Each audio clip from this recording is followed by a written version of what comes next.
sports? Love wearing clothes? Then you should be wearing Woodward sports clothes. Check out our full-line merch at woodwardsports.com. Just click on shop. We have all your favorite designs, like Dan Campbell kneecaps, Woodward golf, and of course, our own logoed out merchandise. Men, women, infants, kids all love Woodward sports. Impress your friends. Impress your boss. Impress your dog. Buy Woodward sports merch today.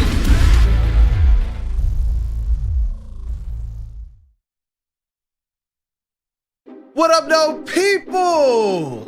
Welcome to Wake Up Woodward. It's a very special Major League Baseball Detroit Tigers season opening edition.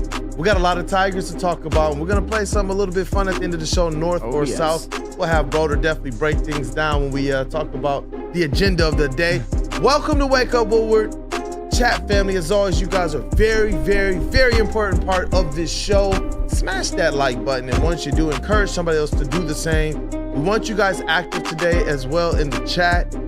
Get the mailbags in.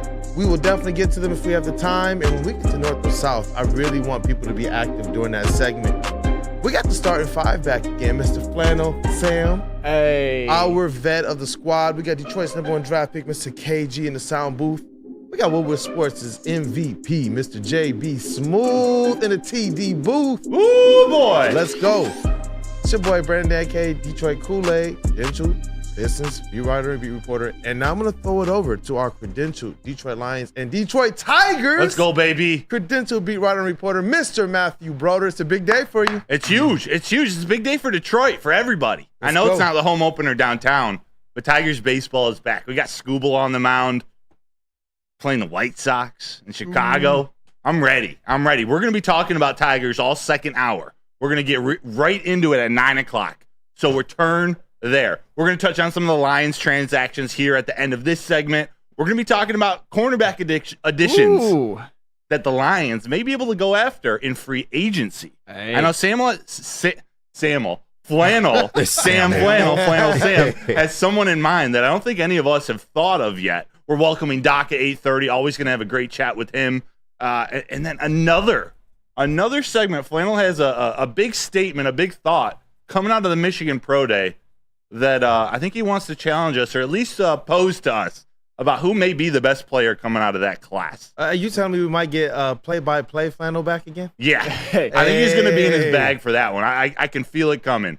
I can feel it. And then again, 9 o'clock, we're getting into Tigers, baby. It's opening day. Let's go. I got my Bergman jersey on. Dave Bergman, 84 World Series. Let's go. That's dope. I am excited, man. Hey, I'm on 12% real quick.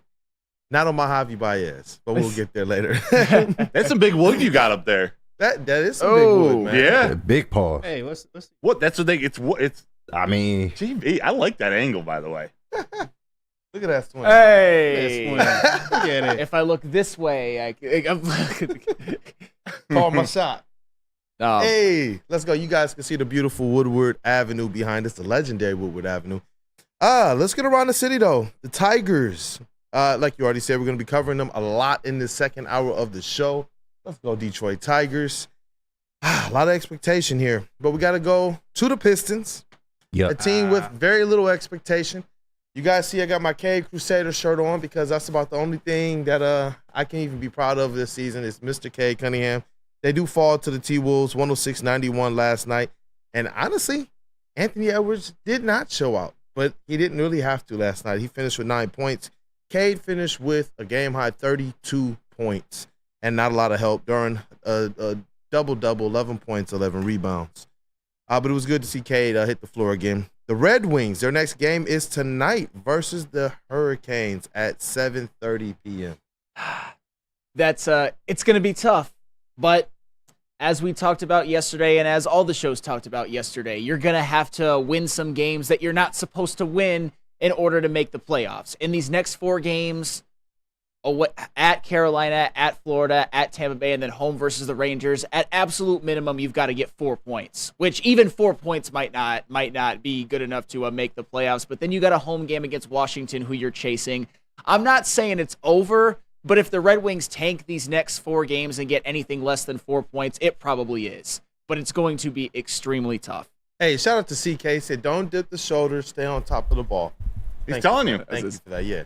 Okay, yeah, that feels a little bit more strong. I like that, man.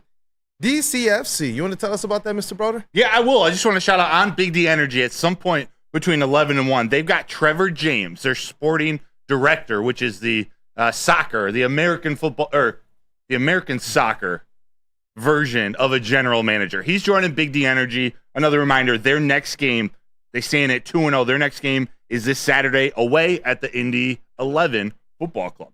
Hey, let's go. Hey, that's got them represented down here as well. 2-0, baby. Let's go. DCFC. Hey, I think Wake Up Woodward might have a little bit of something to do with that. No, yeah. No, I'm excited to follow them. This is going to be the first year that I've like truly followed DCFC. I know they have such a great following fan base here, the Northern Guard. It's a special team here in Detroit that I wanna soak in. I want to feel what this is all about. Bro, the jersey is so fire. Bergman was my coach, so he was my high man. school summer ball coach. He passed away a couple years ago. Rest in peace, Dave Bergman. But he had a epic career, maybe not legendary, an epic career with the Tigers. He had a home run in that World Series. Had a what's that play called at first base? Hidden ball trick. He pulled the hidden ball trick in that playoffs. Epic. That's epic. And you know what? With as good a job as you did covering the Lions this year, I am ecstatic to see what you're going to do with the Tigers, especially knowing your direct relationship with that game. I can't wait, man. I can't wait either. I can't wait either. But the Lions, speaking of. Talk about this. I know this one, you're excited. Part two to this, I'm even more excited. But Josh Reynolds, he signed with the Broncos. 2-year deal, about $14 million or up to $14 million. I'm just going to come right at you, Flannel. Initial thoughts. Josh Reynolds, both the Lions not retaining him and him signing with the Broncos. Well, on a Josh Reynolds having success as a player standpoint, I don't know if going to the Broncos was necessarily a good move for him, but they're giving him $7 million a year, so that's about what his market value was. I don't necessarily blame him. It's funny because we all know the rapport that he had with Jared Goff. We all know that last season, especially at the very beginning of the year when J-Mo was out, Josh Reynolds was one of your most important players. I mean, he had 40 catches this year. 32 of them were for first downs. 5 of them were for touchdowns. I believe he had 8 in the playoffs, and every single one was either a touchdown or a first down as well. He had that monster first quarter against the Rams. He was a very good contributor to this Lions team. But I will say this, though. We all see last season to some degree as a bit of a missed opportunity. And fortunately or unfortunately, fair or unfair, the poster child for that is always going to be Josh Reynolds in that first drop. Because if he catches that 4th and 2 when the Lions are up 24-10, I think we all believe that they go to the Super Bowl.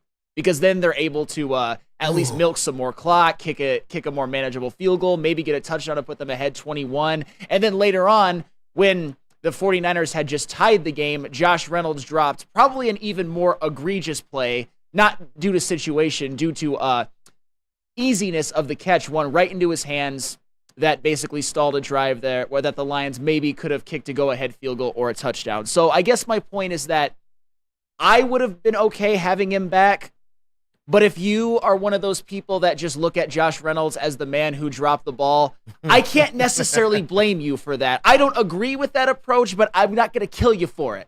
So if you don't want him back, you got your wish, and I'm not even mad at it. I understand it as well. Yeah. Where my mind instantly goes to, especially seeing that he kind of signed for something, if it was $6 million, $7 million like he did, I wouldn't have minded if the Detroit Lions brought him back. Mm-hmm. But now my mind instantly goes to they must have something definitely in mind. There has to be a plan. There's something in their mind. Where is this though? Where do you think this thing is trending for the Detroit Lions? Is it help through the draft? Is it a specific free agent that you think that they might be keying in on or that you want them to? Well, all right, there's a couple things. You count on Jameson Williams being more involved in the offense moving forward and starting off the season in the lineup. You are hoping for that, and certainly I think it's trending towards being that. And also Donovan Peoples-Jones, as much as last season was a down year for him, his numbers kind of fell off of a cliff. Donovan Peoples-Jones in 2022 was more productive. That season for him was more productive than any season that Josh Reynolds had ever had. I'm not saying that Donovan Peoples-Jones is going to be a star or anything, but it's weird how his numbers just completely fell off a cliff. Even early on with the Browns and even with the Lions, he never really got that rapport with the offense, which is difficult to learn, that Ben Johnson offense. It didn't have the chemistry that Josh Reynolds did. And, of course, you got to look towards the draft as well. There are plenty available at 29, 61, 73, whether you want to trade up. Probably not for a wide receiver, but there are a plethora of options for the Lions. Yeah, you got to imagine that for them to let Josh Reynolds go, that would have been an expensive contract, and they probably didn't want to go 2 years. But you got to imagine that they spoke to Jared Goff and felt comfortable enough that DPJ could fill that role, or that he's comfortable enough snagging a wide receiver in the draft. It's not necessarily about losing your number 2 and JMO replacing, becoming that number 2, because I think with this team and this set of pass catchers, I'll say, including Laporta, we kind of have to throw the traditional 1, 2, 3, 4 receiver out. Amon-Ra's the first option. JMO is going to be the second option after Laporta. But the key is losing that super reliable wide receiver that when Laporta and St. Brown are covered or doubled, that you have someone to go to. I don't think that's the role JMO is going to fill. I think that's the role DPJ or a new receiver is going to fill, whether that's another free agent or another someone in the draft. So I'm glad that they didn't pay him 2 years, $14 million. I would have been happy to see Josh Reynolds back. But I think it's a great situation. Him going to Denver, he'll be the number 2 and be able to be a reliable wide receiver for whatever quarterback they decide to go with and in their rebuilding process. Any young quarterback needs someone like Josh Reynolds. So I think it's a good move for both teams. Yeah, and I just want to respond to a Chef Talks Lions really quick. It wasn't weird, Sam. The Browns had 4 QBs last year, and we got him at the trade deadline. He didn't have anything going on as far as a role in the offense. And I get it. That accounts for something, but Donovan Peoples-Jones had, 150 receiving yards last year? Something like that. He had less than 200. His numbers absolutely fell off a cliff. And you look at David and Njoku and Amari Cooper, their numbers did not. I get it. If you're down for a little bit of a dip, that's fine, but Donovan Peoples-Jones' numbers, like I said, it was like, we talk about peaks and cheeks. That's basically what it was. 2022 was a peak, 2023 was a cheeks. But I do have hope for him next year. But we can move on from that. I was just going to say one more thing that does give me a little bit of hope as it relates to Donovan Peoples-Jones is the Lions have been very intentional about making sure that players do not get the targets or don't get the reps until they have gotten acclimated to Ben Johnson's offense. We've seen that with Jameson Williams, and we do know he has a talent. We saw that to start the season, even with a Jahmyr Gibbs, who they had high hopes in. And until they were comfortable with where he was with this offense, they didn't start to really, really unleash who we believe Jahmyr Gibbs could be. Yeah. Maybe Donovan Peoples-Jones getting, like we said, everybody go into this offseason working with that Super Bowl in mind, get that chemistry. DPJ, Jameson Williams, y'all go out to Cali, stay the whole summer with Jared Goff until you guys get back and come back ready to do work. So. DPJ, 6'2", 215, 44.5-inch vertical. The dude's an athlete. Yeah. Athlete. By the way, Eric Burrow, his birthday is tomorrow, so we'll give you a birthday shout-out tomorrow. He's asking for a same flannel meltdown for my birthday. We'll see. And you're not going to be on the show tomorrow, so maybe we have to tug it out of you. Pause. Shoot. I ain't tugging nothing. Fast forward. Or maybe it comes right now when I defend the other move that the Lions made yesterday by re-signing Nate Sudfeld, quarterback Nate Sudfeld. Some of the most popular position in Detroit Lions history. I don't know. I just went to the Lions announcement again. I saw it last night. There's just pages of hate for Nate Sudfeld. Like literally the first response on purpose. Like Nate Sudfeld collecting his check every week after doing absolutely nothing. It is just rows and rows of Sudfeld hate. I don't understand the hatred for this. Dude, I didn't understand how many people don't understand his role on this team. Well, all right. Well, yeah, go ahead, Flannel. No. He's a backup. He's a third string quarterback. Yeah. However, talk about Matt Broder, you're probably the only on-air personality in the entire city of Detroit that would be like, Nate Sudfeld, that is such a great move for this team. He's such a vital member of this team. Yes. And I get it. You're an insider. You know these people, but it's like he's a third string quarterback. Yeah. I know you though. It's always about the leadership role. It doesn't matter what they do on the field as long as they're nice guys, as long as they're leaders, as long as they motivate players from the sidelines. That's all you need. It has nothing to do with them being nice guys or any of that bullshit. He is a third. Let me flip it real quick.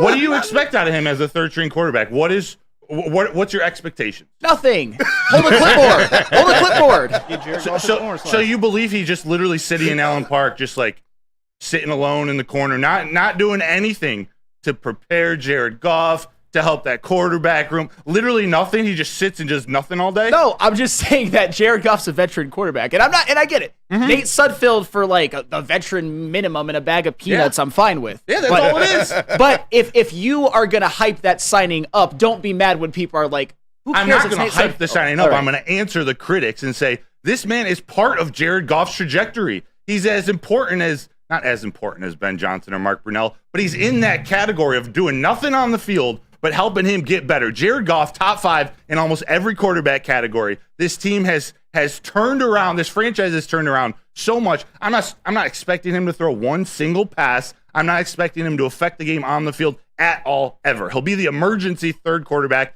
if not the practice squad quarterback. But him being in that room, speaking the same language as Jared Goff, which is a quote directly from Nate Sudfeld, what he does to help him prepare in-game, in week, in between each game, he has so much experience. Nate Sudfeld hasn't played a ton. He has so much experience. He's won a Super Bowl with the Eagles. He talks often about all the different genius coaches he's learned from, all the quarterbacks he's learned from, and he and Jared Goff are bringing that experience, joining their mentals together, joining forces to help Jared Goff succeed. It has nothing to do with Nate Sudfeld or his play on the field. It has to do with Jared Goff being the best quarterback that he can be. And Nate Sudfeld deserves some of that credit. Not all of it. Not even a lot of it, but some.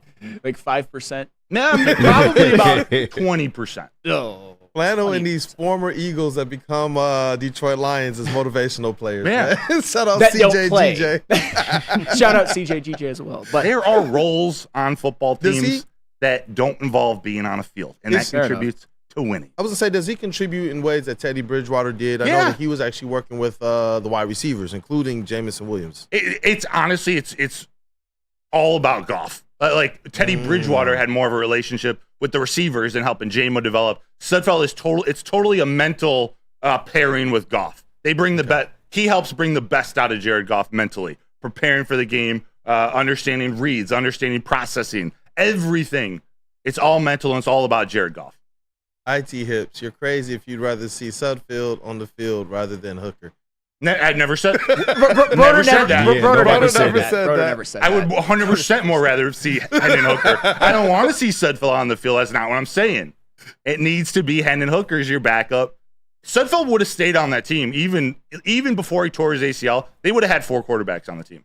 All right. No, that's and that's fine. And I'm actually, you're getting a taste of, and obviously doing a show, you've gotten it before, of people putting words into your mouth. No, Broder never once said that he'd rather have Nate Sudfeld as your backup than Hendon Hooker. He said he was talking to the guys in the chat. So okay, yeah. My last statement, because I know we just kind of blew right through that break. This isn't. We praise what Brad Holmes has done this offseason already so far, right? Like a lot of people would say, including Brad Holmes, this is his best free agent haul. This is not his first mistake. Like why do we trust him with everything else? But now we're bringing Sudfeld back, and it's all, what are we doing? Literally, what are we doing? Well, it's. Sudfeld just undoes everything. It's hilarious. Well, what you should do when you hear about Nate Sudfeld being re-signed is you should just be like, okay, yeah, 100%. That's totally fine. Fair. Oh, that's fair. Man. But if Nate Sudfeld needs to get a workout in, which he's not gonna, he probably doesn't need one. He can go to Planet Fitness. Planet Fitness is home of the judgment-free zone where anyone, and we mean anyone, can feel comfortable. Why won't he need one? Because he's never going to play. And work on their fitness goals. And Matt Broder endorses that, by the way. At Planet Fitness, you will experience a squeaky clean gym that has tons of equipment, a full-body workout in just 30 minutes, and all memberships include fitness training. You get all of this for only $10 a month, no commitment. No matter where you are, there's a Planet Fitness close by. There are more than 50 in Metro Detroit and thousands more throughout the world. It's Planet Fitness, where your fitness is essential. Buying your first Feldman Chevrolet is much more than buying the car that will get you from point A to point B. It's a place for first memories, some big, some small.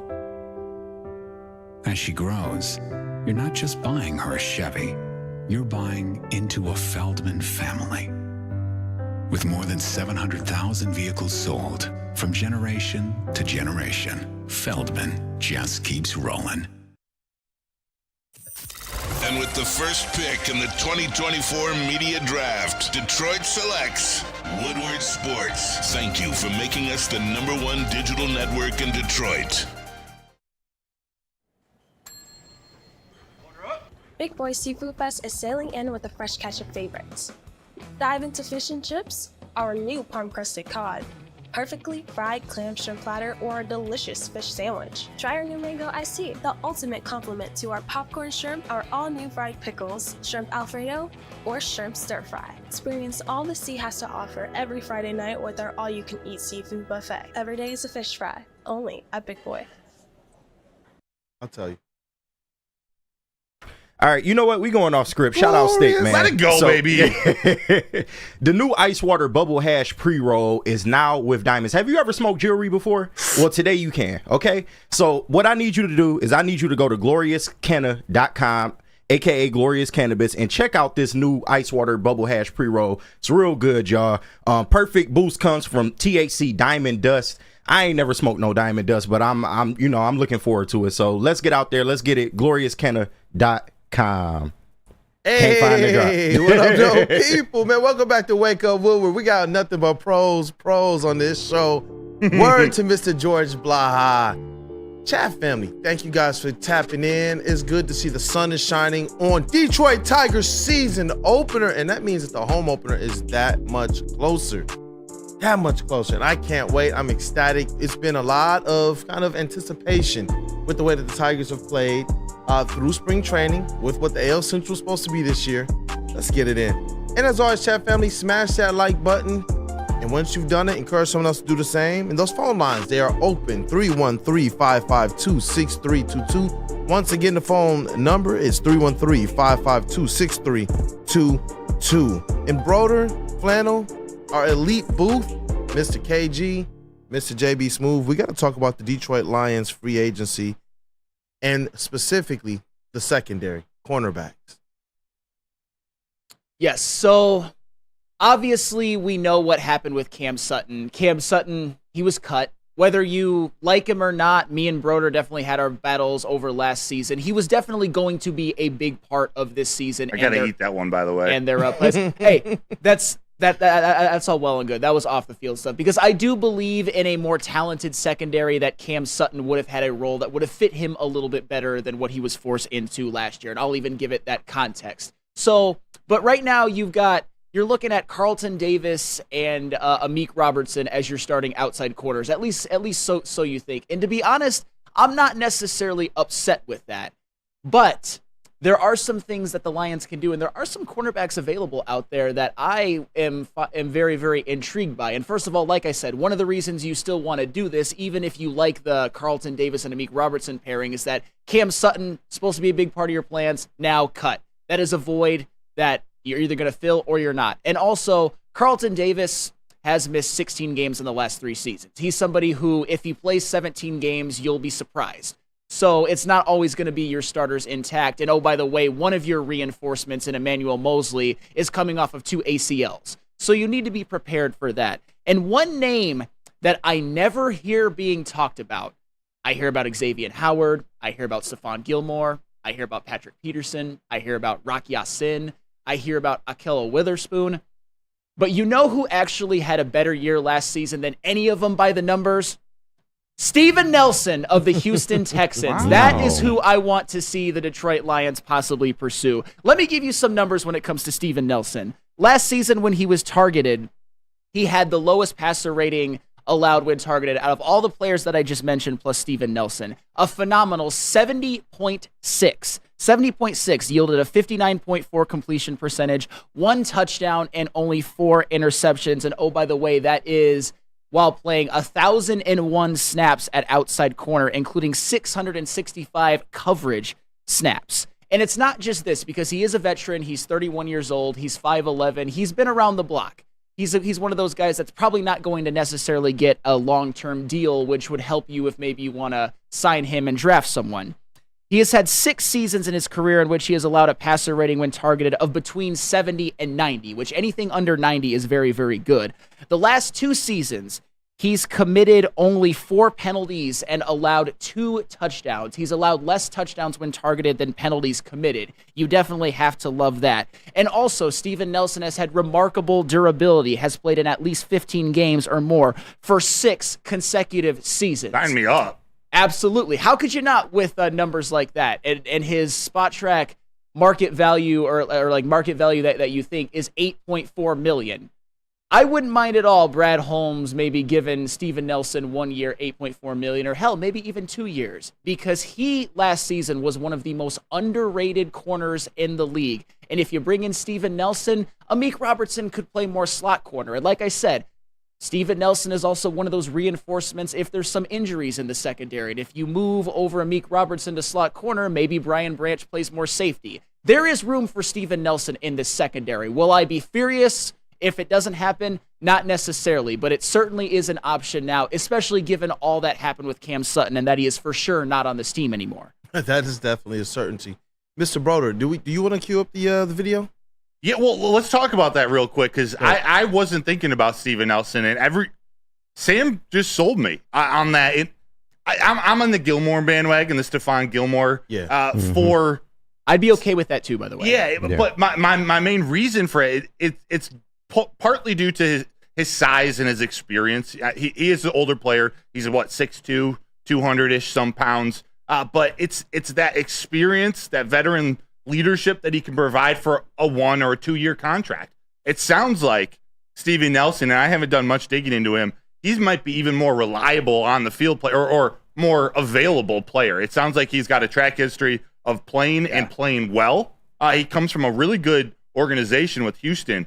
Dino Vasso, their DB coach or their cornerbacks coach, has a really good reputation of developing cornerbacks. So they brought him back this year. He was going to get a DC job, I believe.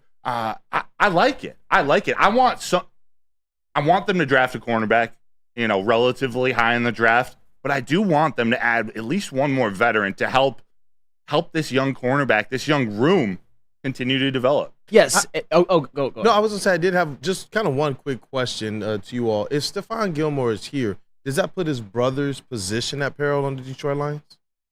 That's something I've seen kind of bantied about on social media, and I've been meaning to ask that. He was question. a practice squad guy anyway. No, KG, I'm so glad you mentioned that, because you can't really, who's Steven Gilmore on this secondary right now? Yeah. We loved what he did last preseason, but in this secondary that had all of the injuries and all of the poor play, Steven Gilmore still couldn't make it. Mm-hmm. So, and I'm not even trying to be mean, like Steven Gilmore, who is he? Just trying to keep it real. I'm just trying to keep it real. Yeah.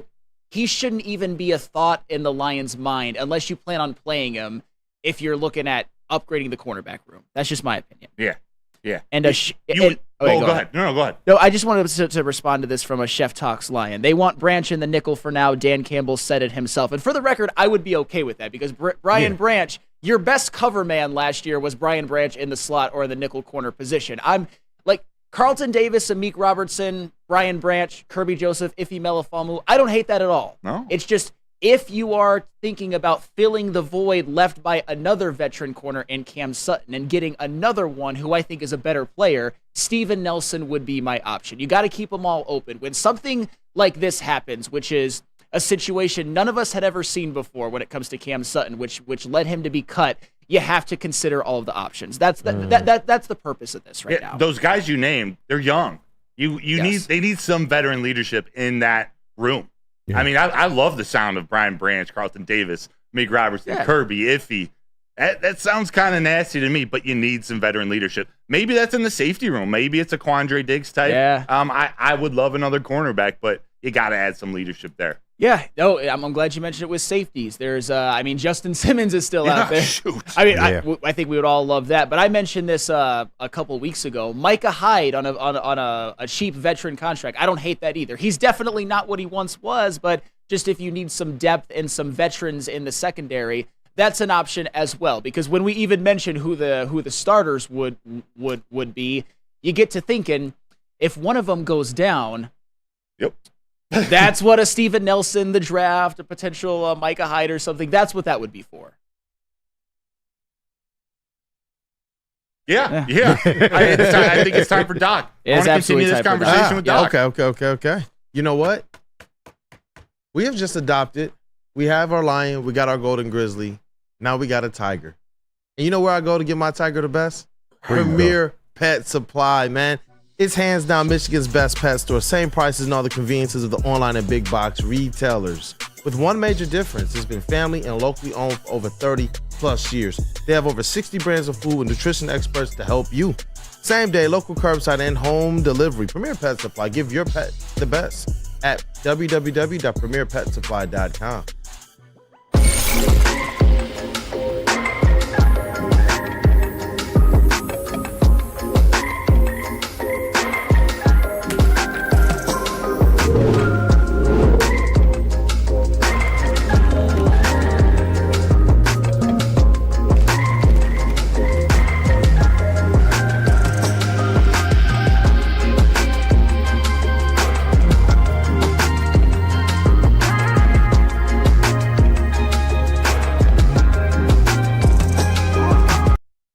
Congratulations to the real coach of the year, Motor City Dan Campbell. Just put your head down and go to work. It's about to be fun, man. It's about to be fun. Woodward Sports.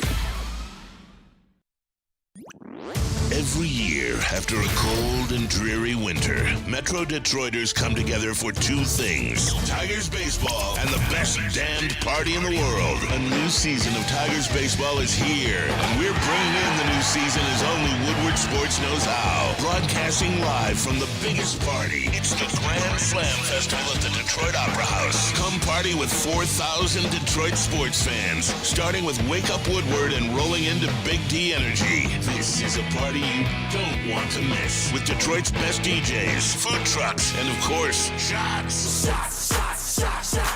Get your tickets now at GrandSlamFest.com. 21 plus. See you April 5th at the Grand Slam Fest. You smell that? That's Brad Holmes cooking, and the off-season smells good. Woodward Sports. Football season is officially over and spring training is right around the corner. Actually, the season is right around the corner. It's today. Yeah. Hell yeah. However, Jack Labrador is 24/7, 365 days a year. Learn how to play now on your phone at jacklabrador.gg. 2 new symbols and a franchise-changing 3-point play. And remember that once you go Jack, you never go back. Go to jacklabrador.gg. Hey, what up, dope people? Welcome back to Wake Up Woodward. I love this segment every single week because we get to rap with one of the best people on the planet, and that is the Doc. Doc! We got him on, Mr. John. I'm going to call him Mr. Jean. Hey. What There up, we Doc? go. There we go. How you feeling this morning, brother? I feel good, man. Another day to talk sports. 4 o'clock today, Eastern time. Detroit Tigers, White Sox. I'll be sitting down on the couch hoping that this baseball team can deliver. I think a squad that's better than the White Sox. Tariq Skubal, going to light it up on opening day. I want to see the bats come alive. And there's a lot of goals for this Tigers team. I think I'm more optimistic than I have been in previous years because it seems like they're starting to talk that mantra, gritty group that's going to play together. I'm excited. Let's go. Let's go. I like to hear that about the bats. I got my bat today. I can't wait for this game, man. I'm ecstatic for this season. Let me ask you a question real quick before, not to cut you guys off. Yeah. I see John's face, and it takes me back to yesterday when we were down trying all their new food. Doc, what was your number one favorite new food for the ballpark that's going to be at Comerica? Saw you guys food review. We're foodie. Yeah, it was great, man. Got an opportunity to get invited. I saw Broder downtown, checked out the scoreboard. Nice. Had a chance to briefly chat with Ron Colangelo, the director of communications, is talking about what's going to be appealing for fans to get out there to Comerica Park outside of drinking all the beers. But lots of good food, a lot of new items. I thought that the Smash Burger crushed it. It was great just to be able to get out of the office a little bit, try some free food. And here's the best part. A local Lions columnist ripped me because I basically tried one of everything. At the end of the day, you see a big tub of popcorn.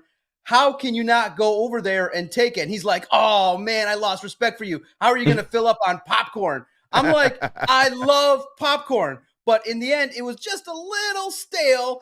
But in the end, everything that was there was pretty good.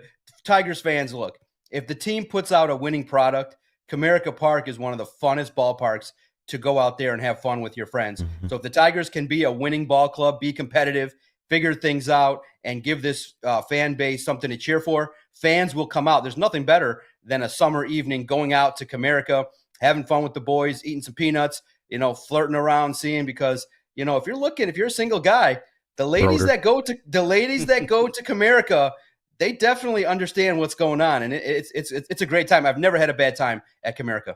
Hey, who's going to be spending a lot of time at Comerica and is single? Matt Broder. Yeah. Hey, heed the advice of Mr. John Maakaron. Hey, there he is. Right. Look at that Give handsome my man. man some love. Look at that mustache. But I want to talk about the Lions real quick, because we talked about the cornerback position and maybe how they can supplement it. I mentioned a free agent that I would be keen on the Lions maybe looking at, a Steven Nelson. But I got to ask you, with everything that's gone on with Cam Sutton, now he's off the team, do they need to replace him? And if so, how would you go about it?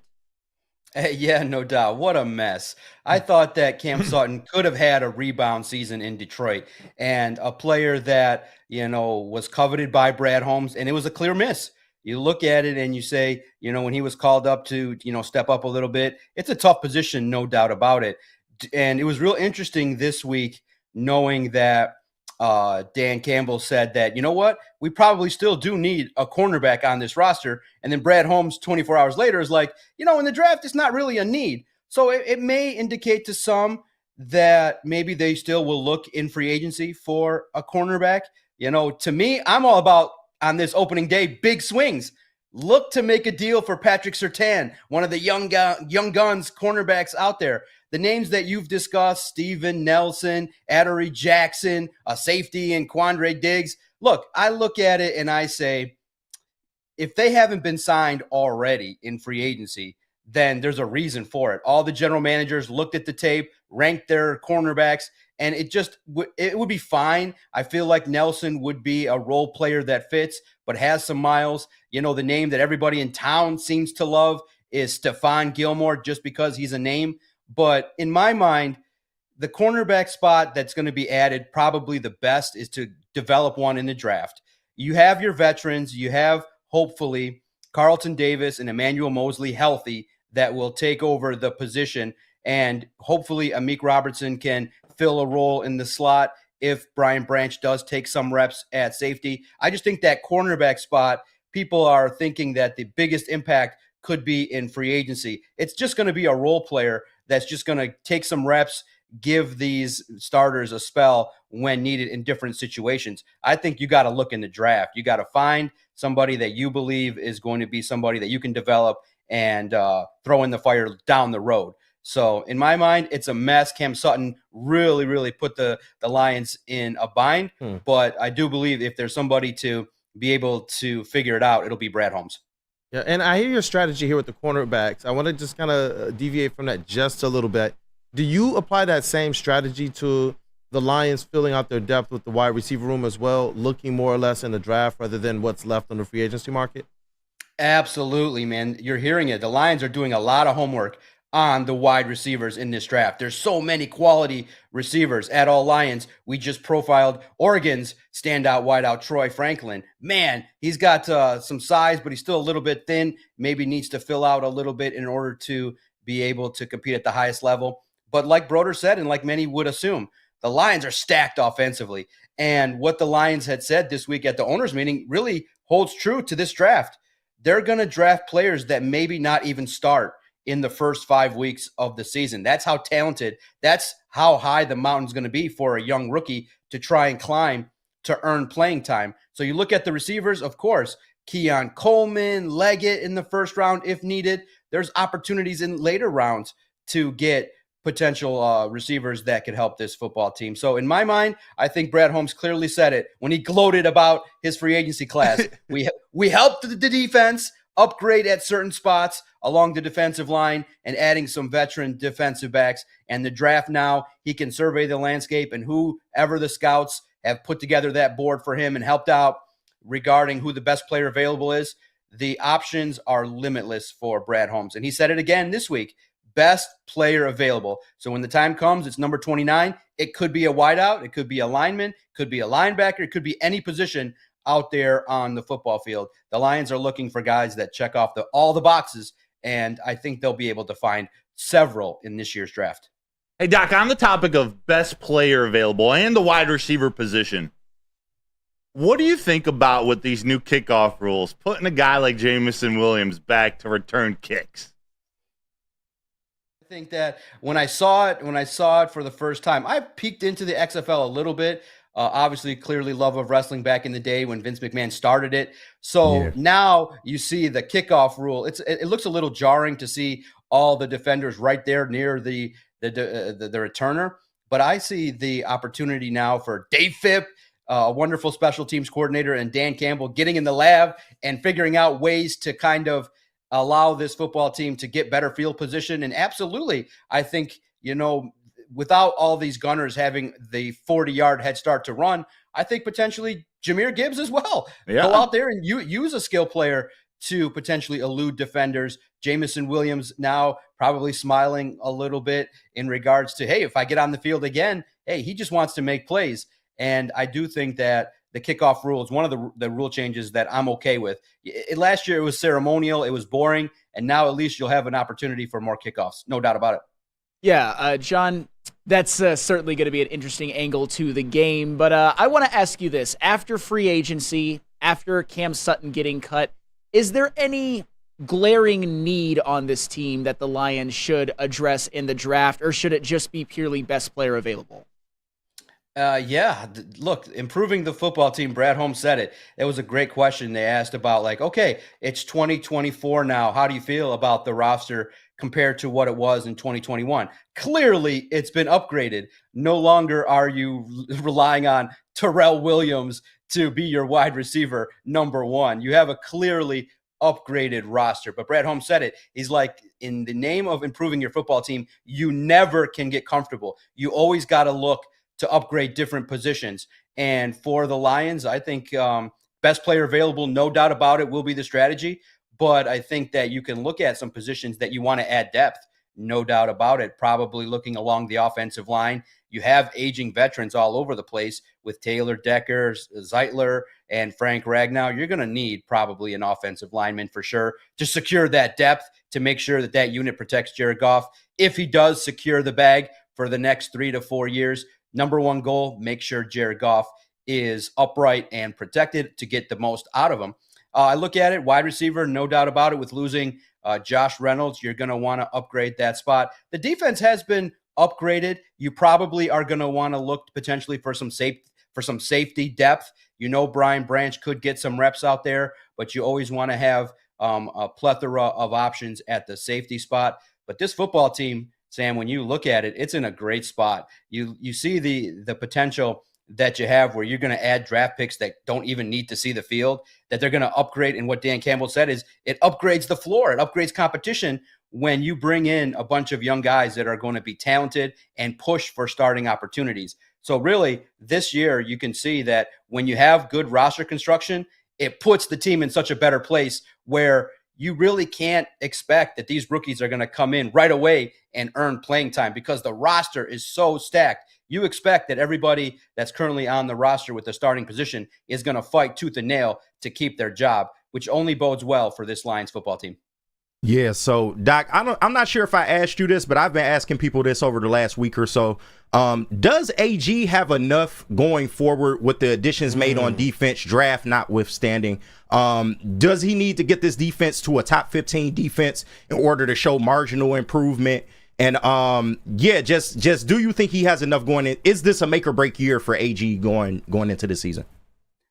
Man, if you're AG, you got to be sitting with Brad Holmes and going, look at that offense. Jamison Williams, Jahmyr Gibbs, Jared Goff, Amon-Ra St. Brown, all pros all over the place. And then you got the foundational pieces with Penei Sewell. You're looking at it and you're going, my goodness, we're still trying to hope that Marcus Davenport is somebody that can do something. DJ Reader coming off of a torn quad. If I'm Aaron Glenn, I'm banging on Brad Holmes' door going, what did I do to you, man? Get me some blue bloods, some guys that, no doubt about it, are top 5 in their position. It riles me up because here's the dilemma.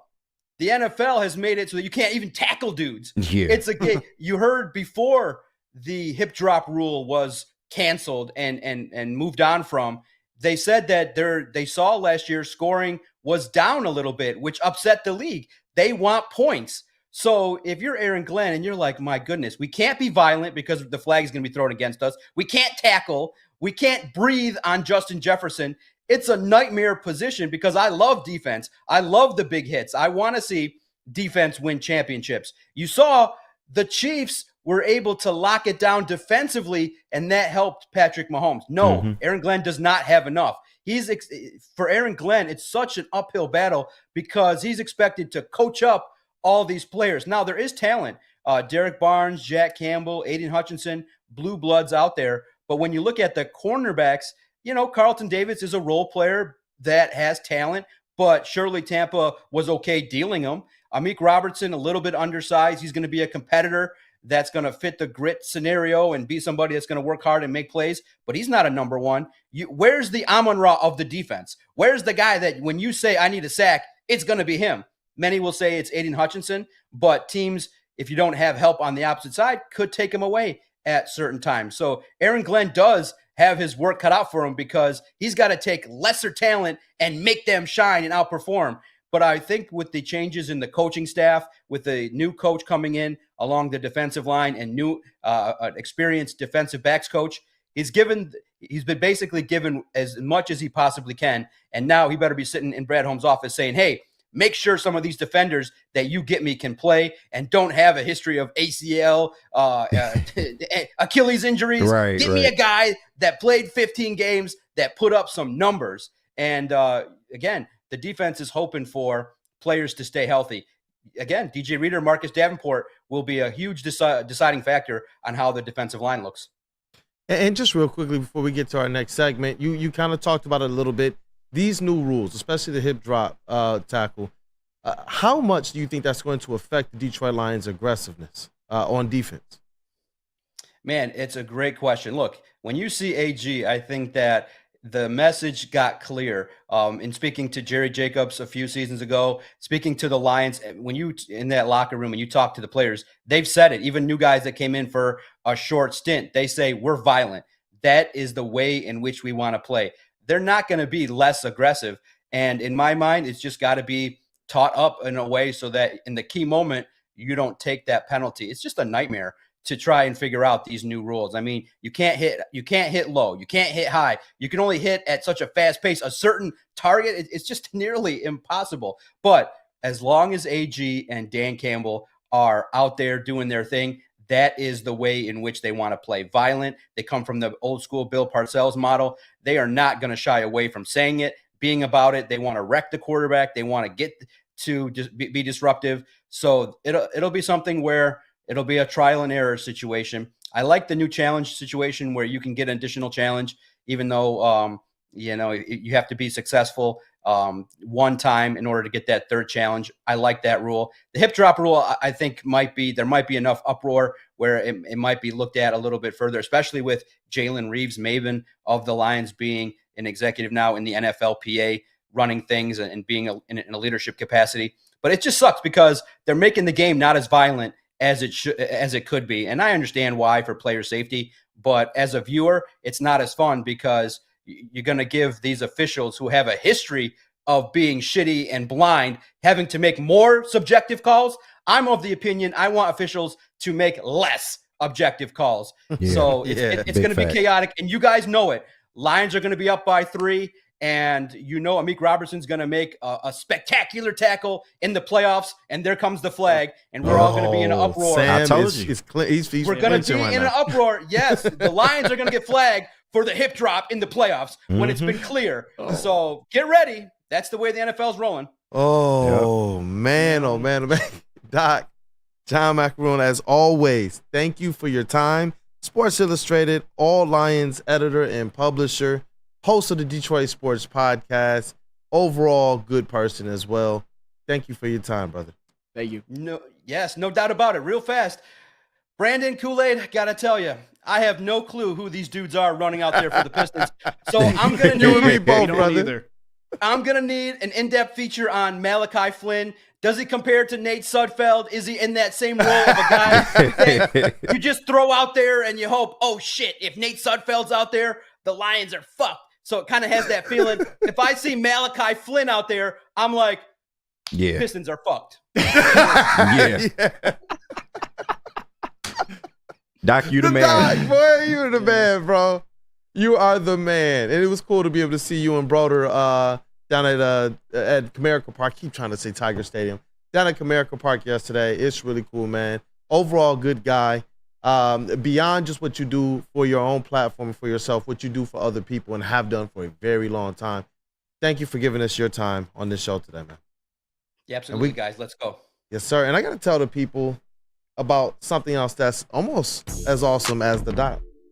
Awesome is when a guy can be a guy and get an amazing haircut. That's Lady Jane's Haircuts for Men. Stop in, sit back, and relax, and let one of Lady Jane's talented stylists make you look and feel great. Walk in anytime, 7 days a week. Lady Jane's, it's wicked awesome. Come to any Lady Jane's Haircuts for Men and claim your throne for a king's treatment from one of our talented stylists. Open 7 days a week. Walk in anytime. Just get to a Lady Jane's today and receive a precision haircut, scalp massage, hot lather neck shave, and a hot towel treatment. A haircut should not be a chore. It should be an experience. And that's exactly what Lady Jane's has to offer. Open 7 days a week. Walk-ins are always welcome. There's always a location near you. Lady Jane's Haircuts for Men, it's wicked awesome. Every year, after a cold and dreary winter, Metro Detroiters come together for two things: Tigers baseball and the best damned party in the world. A new season of Tigers baseball is here, and we're bringing in the new season as only Woodward Sports knows how. Broadcasting live from the biggest party. It's the Grand Slam Festival at the Detroit Opera House. Come party with 4,000 Detroit sports fans, starting with Wake Up Woodward and rolling into Big D Energy. This is a party you don't want to miss, with Detroit's best DJs, food trucks, and of course, shots. Get your tickets now at GrandSlamFest.com. 21 plus. See you April 5th at the Grand Slam Fest. Stop searching for a vehicle and start finding one. Les Stanford Chevrolet Cadillac makes it easy. We harness the power of multiple dealerships and own the biggest selection of GM brands in the area to get you the car you need. With the Les Stanford Group, you'll have access to 4 different dealerships, providing you with more makes, more models, and more choices. We're connected to more than 1,000 vehicles, and with so many high-quality CPO vehicles available, you'll find new car quality at pre-owned prices. You can start and end your search at lesstanford.com today. Shake Shack and Woodward Sports wants to remind you it's always football season. How would you like to win 2 free tickets to this season's home opener? It's the Shake Shack Quarterback Challenge. If you can throw it on rope, you could be at the home opener. Register today for your chance to win at any Shake Shack location at woodwardsports.com or scan the QR code right here above my head. In it. Welcome back to Wake Up Woodward. What up, though, people? I'm hoping that the Sun and Detroit Tigers season opener has you feeling great to start your day. I know we're feeling great because you guys have chosen to kick off your day with the Wake Up Woodward crew. Definitely go ahead and smash that like button if you already have. Encourage somebody else to do the same. And the phone lines are open, 313-552-6322. And you know what? I'm going to defer to the man in the mask chair right now. Today, we're going to call that the Broder chair. You're referring to me? Yes, no, yeah. I think we're gonna send this one to Sam. Oh, that's right. That's Yeah. right. One more segment before we get to our Tigers Hour. Oh, we will be deferring to Broder when it comes to the Tigers, our credentialed beat reporter. But right now, I want to talk a little bit about Michigan football, which is my favorite subject. Hey, do I get play-by-play flannel today? You just might, because Ooh, we tease it a bit in the opener. There is one player who's going to be drafted in the 2024 upcoming draft for the Michigan. J.J. McCarthy. We talked about him. But there's one other guy that I actually think might be set up to have the best career out of any former Michigan player drafted in this year's upcoming draft, and that is one Roman Wilson. And I'll give you a couple reasons why before I have a JB play something. part of what could make Roman Wilson successful is the era that he plays in. He's primarily a slot receiver. And in the modern NFL, there are a lot of primary slot receivers who range from being valuable contributors to absolute superstars. Lions fans, we know firsthand because we have the best one in the NFL right now, and that, of course, is Amon-Ra St. Brown. But you have Cooper Kupp. You got Christian Kirk. You've got CeeDee Lamb, who actually plays the majority of his snaps out of the slot. Although he's a different kind of player than Roman Wilson, he is primarily a slot receiver. So is Keenan Allen, so is Tyler Boyd, and so is Adam Thielen. And the NFL GMs are recognizing this because, listen to this, guys. In last season's draft, Rashee Rice, Jaden Reed, Josh Downs, and Jackson Smith-Njigba were all receivers drafted who contributed greatly to their teams. I mean, Rashee Rice was the best wide receiver on the Kansas City Chiefs as a rookie. All of those guys played primarily out of the slot. So in the modern NFL, having that slot demon or that potential slot demon like Roman Wilson, which he was at Michigan, it is the perfect time for him to succeed because we all know Roman Wilson. He's got that 4.39 speed. He's got the hands. He only had one drop this season. He's got the route running ability. He's a fluid athlete. At the top of his routes, he can start and stop on a dime, which is what you want out of the slot. You want to be that guy who is just unguardable, can run the out route, can run the slant route, can run the in routes, and there's just nothing you can do about it. And I believe Roman Wilson can be that guy for a team that needs a slot receiver. And one more thing that you notice about him as well when you just dive deep into the numbers and when you watch Michigan play, Roman Wilson just has a flair for the big play and a flair for the end zone because last season he led Michigan in touchdowns with 12. The next closest on the team had 4. That was Colston Loveland. And he led the team in yards per catch. And he's had at least 15 yards per catch in every season he's played at Michigan. One more thing I want to get to before I forget. When he was given the privilege of wearing the number 1 number that was formerly worn by Braylon Edwards, which is a number given to Michigan legends like Braylon Edwards, like Anthony Carter, like a Derek Alexander, to name a few, he thrived. He went from being a guy who nobody ever thought going into this season that Roman Wilson would be a potential first-round draft pick, but yet here he is. But you know what? When it comes to Roman Wilson, you don't just want to hear me talk about him. I want to show you about him. JB, cue it. Play by play. Look at Roman Wilson. Look at these highlights. This is in the Alabama game. Look at this catch. He high points the ball. And when you see in the replay, look at this replay really quick. You see him run the route. Here we go. You see him find some space. But look at that. Look at that ball. He goes up and snatches it right in front of Terrion Arnold. You might have heard about him. High pointing the football. Sometimes he plays bigger than he is. Right now, deep route. Look at him go up and snag that.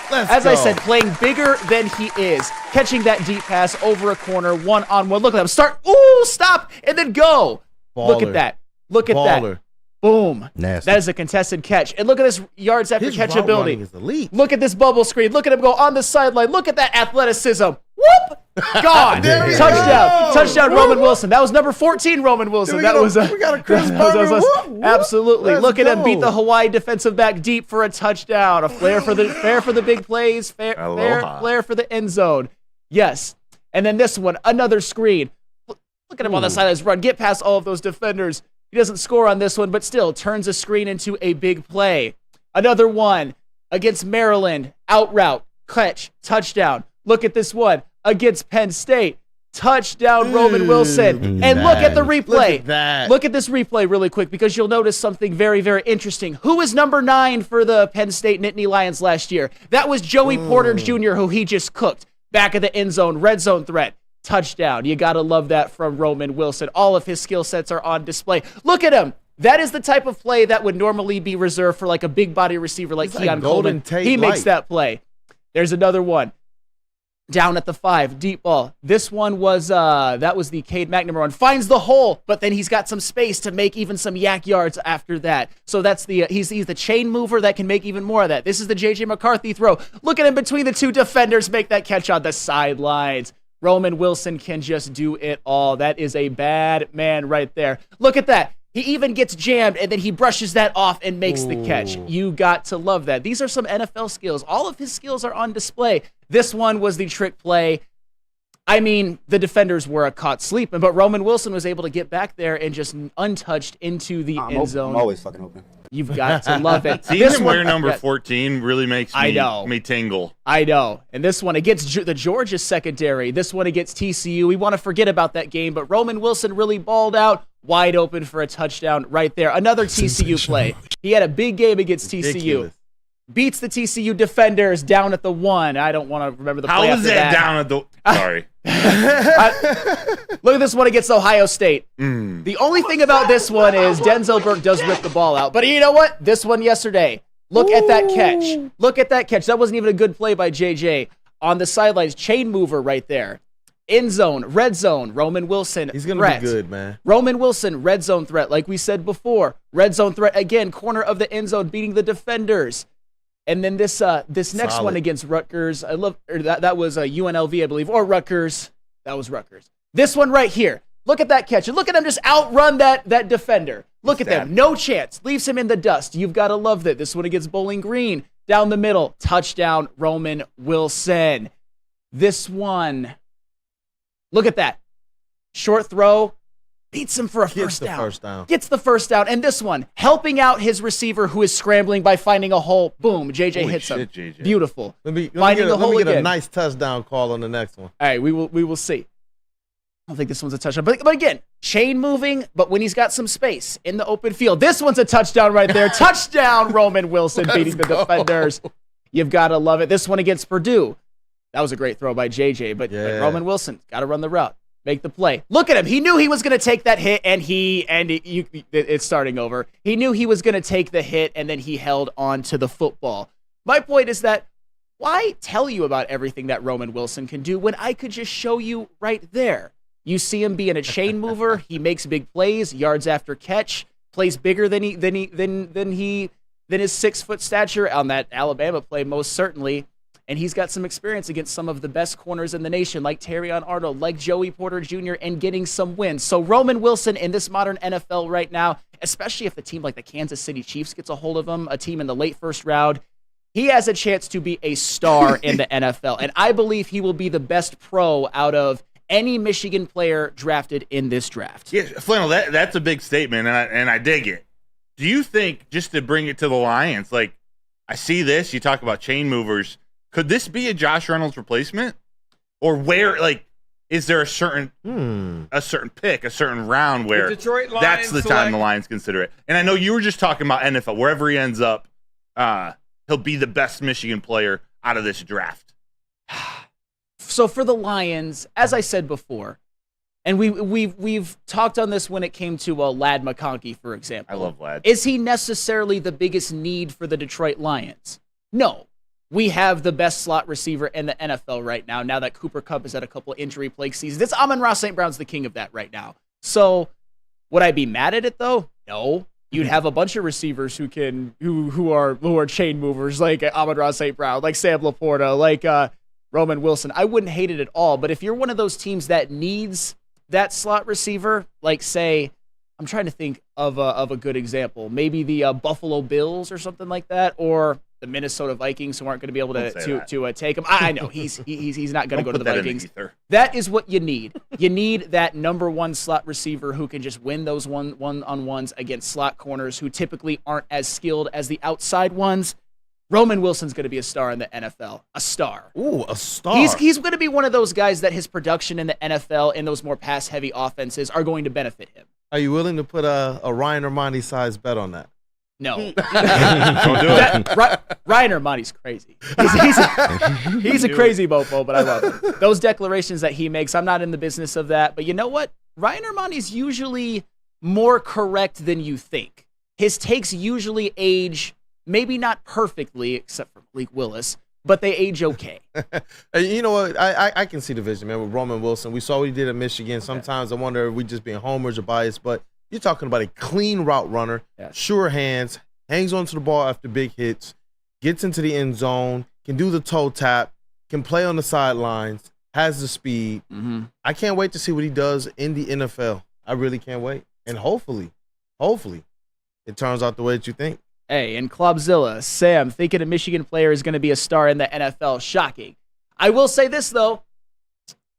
I wasn't that big on Ronnie Bell as a draft prospect, and I loved him at college. But Roman Wilson's a different animal, man. Roman Wilson is going to be a star. I can't wait Objectively. to see that. I can't wait. And you know, that's good news, especially for Michigan fans and whoever drafts Roman Wilson.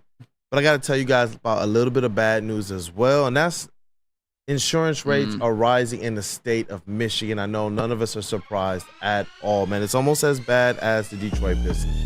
The Pistons, their badness has now surpassed the badness of insurance companies. But at least you can get relief in the insurance world if you call Swiss Insurance to help. That's the good news. Right now, more than ever, it's critical for you to have your insurance reviewed. Swiss will make sure that your current carrier is not slipping in any extra fees or raising deductibles. Call Mark at Swiss Insurance today or visit them at swissins.com and tell them that Woodward Sports sent you. Hi, my diamonds. It's Crystal with an X. You want to get hot and perfect like me? Here's my super easy routine. Drink at least a gallon of water before you wake up. Attach a weight to everything in your house. Hello? Sell your car and just sprint everywhere. Scream when you exhale. Don't follow Crystal with an X. Do your own thing at Planet Fitness with tons of equipment and free fitness training in our clean and spacious clubs. Join now for just $10 a month and cancel anytime. Is that an octopus in your pants, or are you just happy to see me? See what I did there? Go Red Wings! From Octopi Experts Woodward Sports.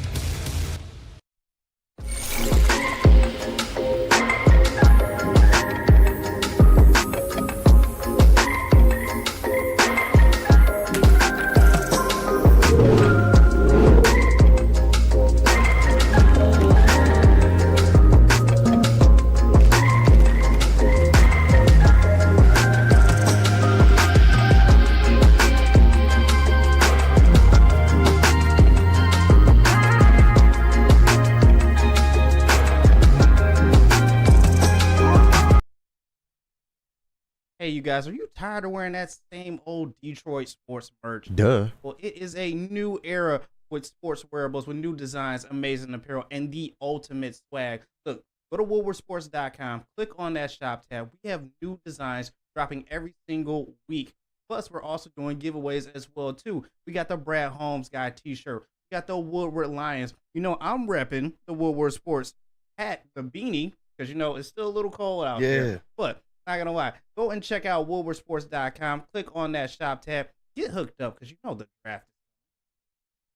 What up, though, people? Hey, look what they put up there on the billboard too, man. Is that Dan Campbell? I think it is. on the second largest scoreboard in the Major League Baseball. It's a new one they unveiled. Shout out to Matthew Broder, who actually was down at, don't say Tiger Stadium, at Comerica Park yesterday, and he got the first-hand look as one of the beat writers with boots on the ground. Shout out to you. You know what? Shout out to the merch store as well. That's where I got my Cave Crusader shirt. I'm not going to support too much Pistons with my money, but if it's a winner, if it's a guy that I believe in like Kay Cunningham, I definitely will give that a go. But welcome back. It is Wake Up Woodward. What up, though, people? It is Detroit Tigers season opener. Like I said last segment, that means we're just that much closer to the home opener. So now I properly defer to our credentialed Tigers beat writer and reporter, Mr. Matthew Broder. I'm so excited. Also, I'm not the only baseball guy on this team here, this starting five. JB's getting excited. KG knows his baseball. Flannel knows his baseball. I'm excited. Kool-Aid, I know you do too, and you're getting up to speed. Hey, this is going to be a fun season, bro. I love it, man. This is going to be a fun season. Today, it opens up. We got South-paws on the mound. We got Tarek Skubal against Garrett Crochet, making his first major league start down in for the Chicago White Sox. He's pitched in the bigs before, but this is his first major league start. But the question I want to pose while we get into our opening day coverage is, how do these Tigers get off to, or how do they avoid that dreaded start that they experienced last year and in 2021?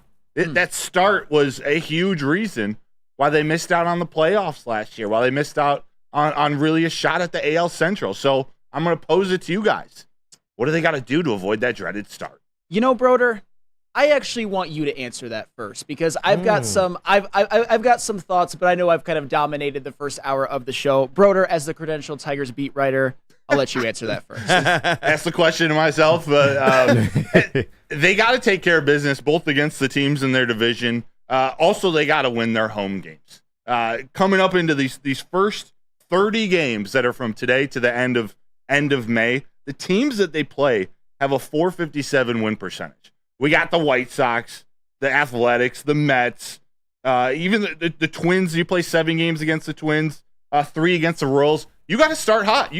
I don't know exactly what specifically they need to do, but their pitchers need to continue the success that they had through spring training into April. I expect some of these young guys, I expect there to be games where this offense can't score many runs, but I expect the same thing out of some of these teams they're playing. Other than the Rays, other than the Twins will be a tough matchup. The Rangers, you got to pitch well, and I think they can. If they can get out of April a couple games over 500, I'll even accept just an over 500 record. Yeah. I think that sets up this rest of the year looking really good for this Tigers team. You know, go ahead. No, I was just gonna say, just kind of quickly, for me, just on a base level, it's solid pitching. I know that we have some expectation for this starting pitching.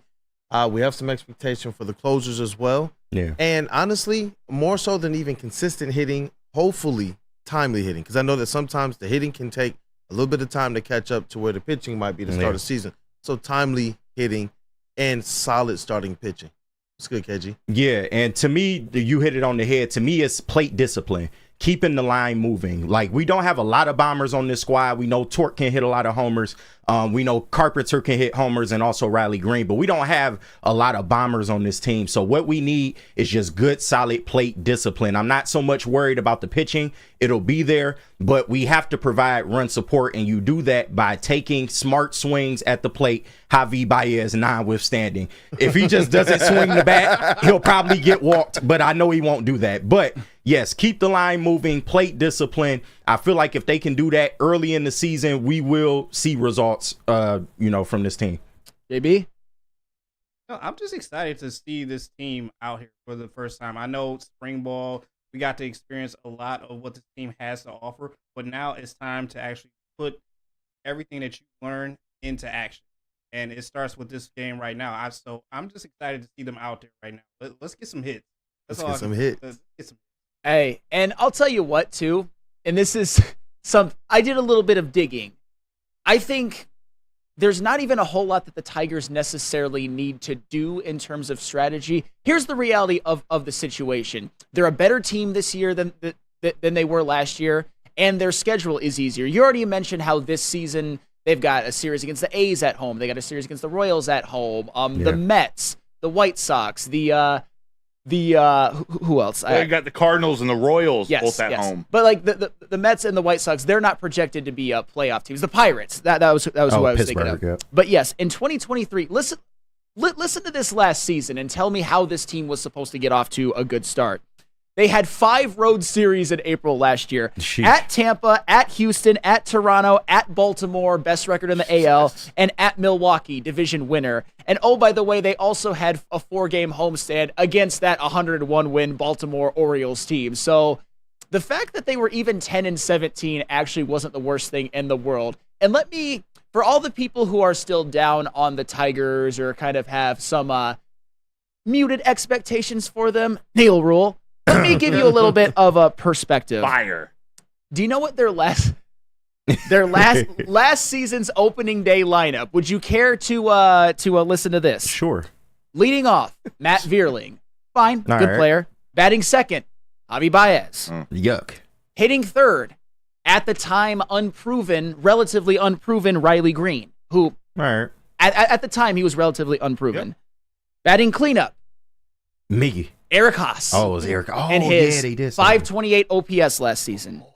Batting fifth, unproven Spencer Torkelson, coming off of kind of a rough rookie season. At the time, we didn't really know. He ended up having a good year. Batting sixth, Austin Meadows. Whew. We all know what a nothing he's been for the team, although I hope he's doing all right. Batting seventh, the corpse of Miguel Cabrera. You can't get mad at me for that. Don't even try. You can't get mad at me for that. The corpse of Miguel Cabrera. Batting eighth, Jonathan Scope. Sheesh. And his 550 OPS last season, 0 home runs. Batting ninth, At the time, not even close to being ready for the big leagues, Ryan Kreidler. We wish he had him this year, but last season he certainly wasn't ready at the time. This season, you've got Kerry Carpenter, wasn't there last year. You got Riley Green, who's more proven, led the team in on-base percentage. You've got Parker Meadows, who in his short stint had a .338 on-base percentage. You got Spencer Torkelson, 31 home runs, 94 RBIs. You got Jake Rogers, who was second on the team in home runs with 21, had a .730 OPS. You've got Colt Keith, who had a very good spring and a .382 on-base percentage in the minors. You've got the additions of Mark Canha, who had a .355 on-base percentage last year, which would have led the team, and Gio Urshela with a .338 on-base percentage in his 2022 season with the Minnesota Twins. Although if you have some injury concerns, I can't really necessarily blame you. Before I let everybody respond, I also have to give this context. Listen to who was pitching for them last season. Their opening day starter, Eduardo Rodriguez, had a good year, but still. Yeah, we know how that turned out. Spencer Turnbull, injury problems, poor play. Now he's with the Phillies. You know who started their third game? Joey Wentz. Yuck. Happy in the role that he's in, or at least to be seen the role that he's in. Last season, he had a .690 ERA and 19 starts. Who was their starter in the fourth game? Matthew Boyd. Terrible year last season, only 15 starts. And their fifth starter was Matt Manning, who didn't even crack the rotation this year. This year, you got Casey Mize back. You got Tarek Skubal on opening day. You got Jack Flaherty, who looks to have regained some of his form in spring training. You got Kenta Maeda, and you've got Reese Olson, and you've got the softer schedule. I just think by purpose, by way of having a better team on opening day, having a softer schedule, you are going to avoid that start, because last season with the schedule that they played and the talent that they had, there was no way they were winning anything at the beginning of the year, which is why Tigers fans should have a lot more hope for this season. Look at how much the roster has improved just in 1 year. Yeah. It's insane. Their opening day lineup was terrible last season. It was awful. Having Spencer Turnbull, Joey Wentz, and Matthew Boyd be your second, third, and fourth starters, that's malfeasance, or at least it turned out to be malfeasance. This year, you're not going to have any of those problems. And you also have a returning bullpen, and you added Shelby Miller. The Detroit Tigers will not get off to that slow start this year. No chance. That opening day those lineups you were talking, it reminded me of the Svi Michalak days for the Pistons and Sekou Doumbouya and Reggie Bullock. Svi Michalak. Yeah, I'm like, what is going on here? This is a different team. It's young. The rotation, the bullpen should be nice. It's just about making sure that starting rotation, that starting pitching can hold on the fort when those young hitters struggle. Yeah. We shall see, but you know what? There's just a lot more talent. Kerry Carpenter, a proven Riley Green, a proven Spencer Torkelson. I already went through it. They are going to be much better. You know what you got in that lineup and on that pitching staff? A lot of big boys. So you go to Big Boy to have lunch. And see what you did there. You see what I did there. Borderline Seafood Paul. Fest is back at Big Boy. Catch it while you can. Paul. Dive into fish and chips, their new Parmesan crusted cod, perfectly fried clam strip platter, or a delicious fish sandwich. A Big Boy must try the new mango iced tea, the ultimate complement to their popcorn shrimp, shrimp Alfredo, or shrimp stir fry. Every day is a fish fry at Big Boy. And don't forget, every Friday night, the all-you-can-eat seafood buffet. See you at Big Boy. Stop searching for a vehicle and start finding one. Les Stanford Chevrolet Cadillac makes it easy. We harness the power of multiple dealerships and own the biggest selection of GM brands in the area to get you the car you need. With the Les Stanford Group, you'll have access to 4 different dealerships, providing you with more makes, more models, and more choices. We're connected to more than 1,000 vehicles. And with so many high-quality CPO vehicles available, you'll find new car quality at pre-owned prices. You can start and end your search at lesstanford.com today. Game is won in the trenches, and our big fellas don't mess around. The Woodward Heavyweights on Woodward Sports.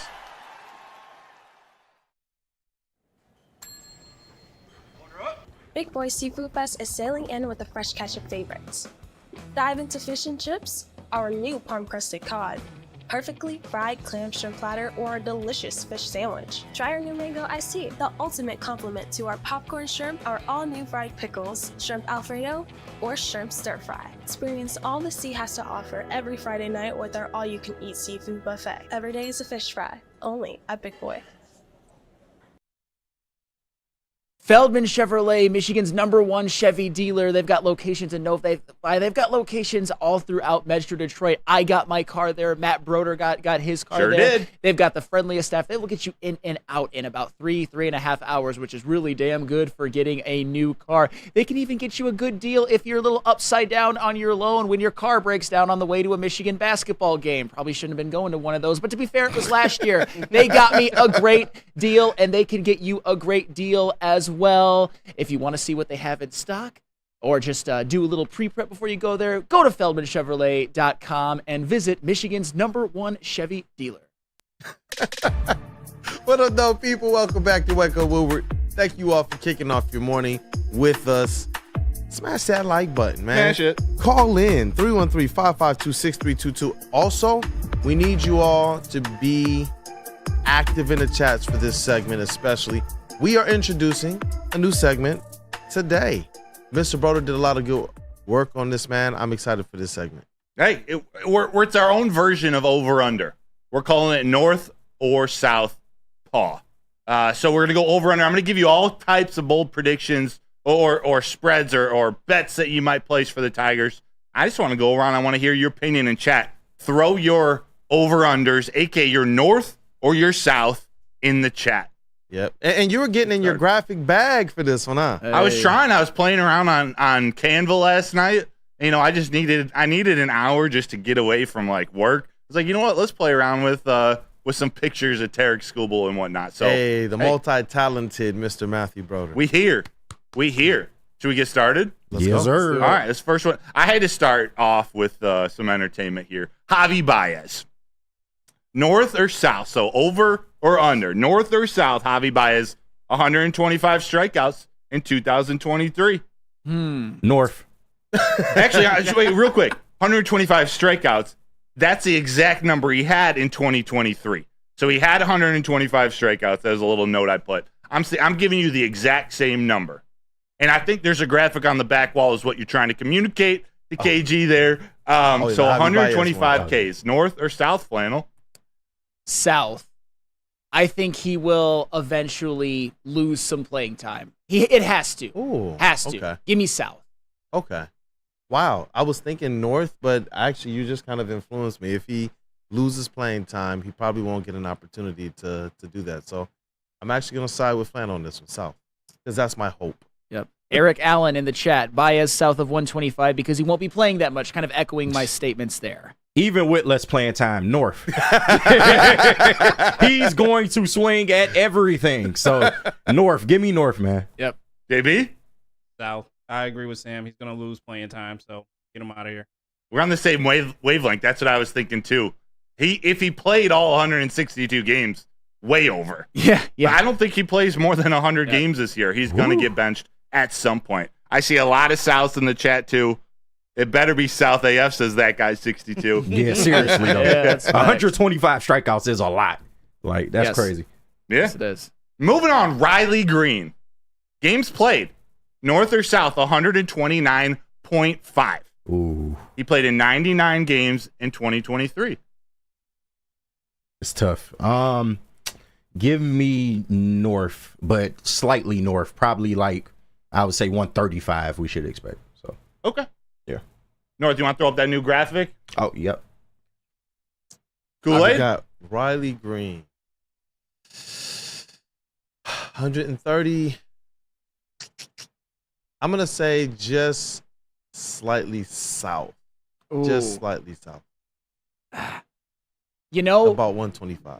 Riley Green is now my godson, so I love this man, but if he doesn't play more than 129, he's injury prone. Yeah. So for that reason alone, give me over because it has to be. JB? Oh, it's me. Oh, shoot, I forgot. Give me North. North. I like him. Barring any injuries that could be some setbacks, but I definitely like this guy, so I'm going with North.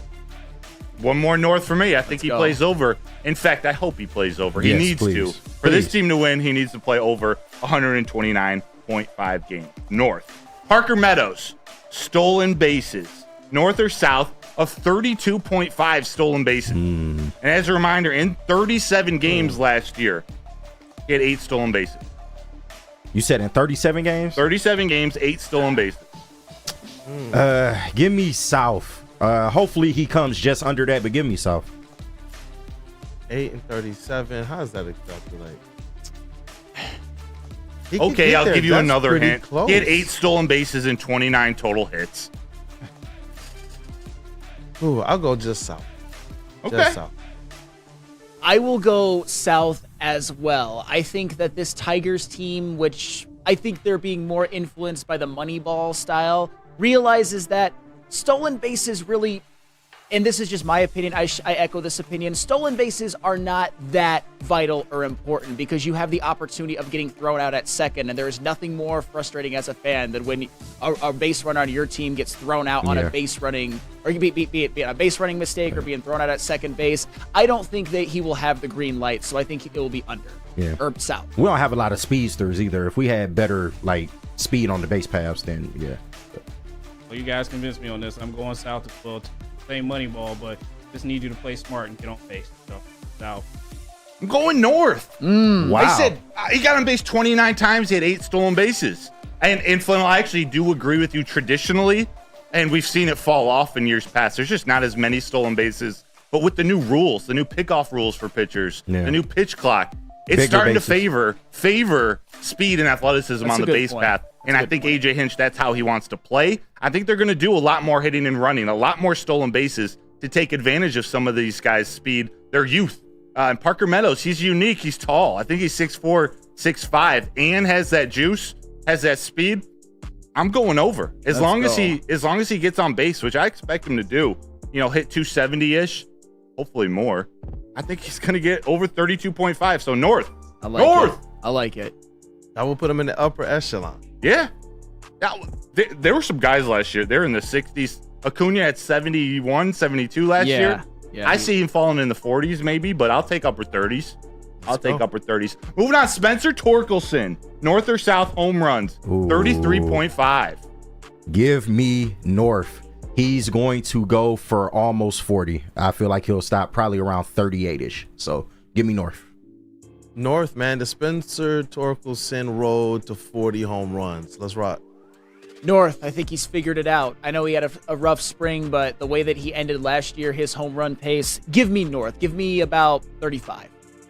I'll take North as well, too. Give me 40, 42. Somewhere around there. Okay. Baby. That's like AL leader right there. Yeah, Let's go. that's nice. Let's go. Talk dirty to me. That's 5 North. Yeah. I'm around 35. I don't know if it's going to be a massive jump. He had 31 home runs in 159 games last year.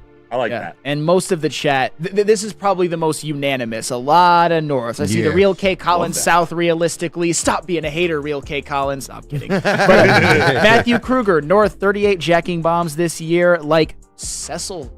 Talk about Cecil Fielder. Yeah. Big comparison, but hey. Sorry, go ahead. No, I mean, as far as hitting home runs, I mean, Cecil had 50 in a year. Yeah, but Spencer Torkelson's a better baseball player. Or I think he projects to be a better baseball player. Yeah, well, let's do our last 2 hitters. We'll take a break and come back to the pitching. Let's go. North versus South. Kerry Carpenter. More expectations for this man, too. Kerry Carpenter, RBIs, North or South, of 72.5. He had 64 RBIs in 2023, playing 118 games. Give me South, but it'll be like around 70. It'll be close, but give me South. I'll go North. Let's say 75 RBI. North, more players getting on base, a better walk rate, more people to drive in. Give me North. Give me close to 90. Yeah, more games played. Yep. I don't want to be a homer on this one, so give me South, but just by a little bit. I think he just missed probably 7. All right, I'm with Flannel. I'm going North. I think Riley Green takes another step forward. Yep. Torkelson. Hopefully we see Meadows and Canna on base hitting in front of him. North. Parker Meadows and Mark Canna, what they've shown in the MLB with Mark Canna, there's obviously more validity. He's an on-base percentage guy. Parker Meadows last season, it was .338 in his short stint up there, which is very, very good. They'll do it again. Give Kerry Carpenter more players to drive in. And you're also not going to be hitting behind Javi Baez anymore because Javi Baez rightfully is buried. Facts. Realistically, he should be benched, but if he's going to be in the lineup, bat him 8. Bury him. All right, last one for the hitters. This is my favorite one. Colt Keith home runs. This is North interesting or right south of 15.5. And as a reminder, he's had 0 major league home runs in his career. Yeah, give me I hope this is North. Give me South though. It's his first year in the majors. Clearly they have a lot of faith in him, you know, going forward, to start him opening day and going forward, but he's got to adjust to MLB pitching on a regular basis. He'll probably, hopefully he finishes around 10, but give me South. You know what? Maybe I'm gonna go a little bit north here. Ooh, I'm gonna go north. okay. Maybe the pitchers don't have him figured out right now. If he goes north, that would be like great. Like, seriously. Listen, man. Maybe the pitchers don't have him figured out right now, and he actually gets a good head start this season on that on getting to that north. I've got South slightly. I know that in last season, in his like first full season in AA and AAA, he had 27 combined in both leagues. So you'd think North, but I think Colt Keith, there's going to be games, there's going to be points throughout the year where he's going to have to take days off for Andy Ibanez or something like that. I think he'll have 14 or 15, but I also think he will be another guy that brings up the collective team on base percentage. He will be valuable for this team. I just don't think he'll have over 16 home runs. Rolling with KG on this one, and I like Colt, but I'm rolling with South. First time in the majors, so I don't think he's going to get that 15. Sorry, maybe 8 to 10. You know, Randy Smalley. Yeah, that's where my mind went. You know, a guy who honestly got hot. Pitchers took a little bit of time to figure him out. He had the ability to put the ball over the wall. I'm hoping for that type of north for Colt Keith. What was his nickname? The Red? Was it the Red Rocket? Better future though for Colt Keith and Chris Shelton. Much better. At least we hope so. Oh yeah. Good distinction. I'm going South. I'm going to just go South just You're slightly. going South. I think it's going to be in the 12, 13, 14 range. Yeah. If it's over, and I'm still going with South because a rookie, they're just going to be timed. It's hard to step up to the majors and hit, 16 or more home runs. It's not easy. I think if he's over, it's way over. I think if he figures it out for whatever reason earlier than most, it's like a 2025 type of rookie season. Ooh, AL Rookie of the Year? That's probably what it would lead to. Stop it. I'm not that optimistic that he's that good in year one. In the future, yes. It's happening. He's a 30-plus home run guy. I don't know if it's going to be year one. I'm going slightly south. So are you making bets on Colt Keith, American League Rookie of the Year? It's a good one. I'm going to think about that one actually during the break. I think he'll be in the top 5. I'll tell you what, though, Wyatt Langford is probably the overwhelming favorite, but that's all right. That is all right. Colt, man, if Colt Keith figures, I would love that. Just so we can hear some of the Tigers doubters just STFU. Yeah. Even double-digit homers would be great for Colt Keith his first year. So, hey, it'll be an awesome time, man. I am ecstatic as all you guys, especially the chat family, about today. And hopefully the Detroit Tigers are starting off today in defense of the AL Central. I can also tell you guys where you can go to get some good defense. That is Guardian Alarm. They offer you customized solutions from real experts. Our professional technicians, they take the time to recommend security and automation solutions specific to your needs. It is 24/7 professional monitoring. Call us anytime, day or night, and know that a Guardian team member will stay on the phone with you as long as needed. It's technology backed by people. Your safety and security deserves technology that's been proven to work, and people have been proven to care. Call 1-800-STAY-OUT. Once again, 1-800-STAY-OUT.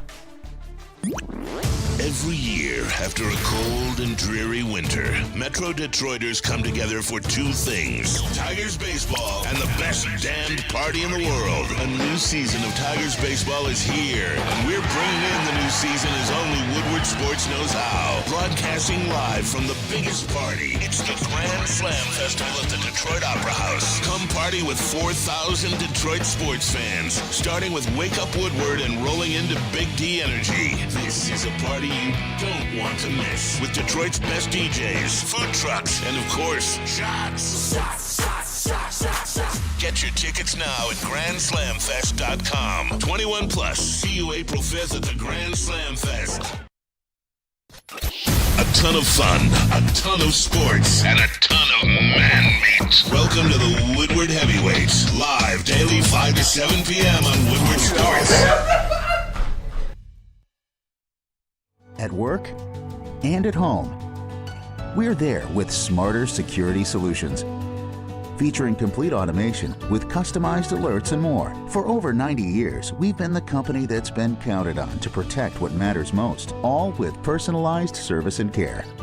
Right now, for a limited time, receive a free video device plus free installation with a new home system. Guardian Alarm. We protect Michigan.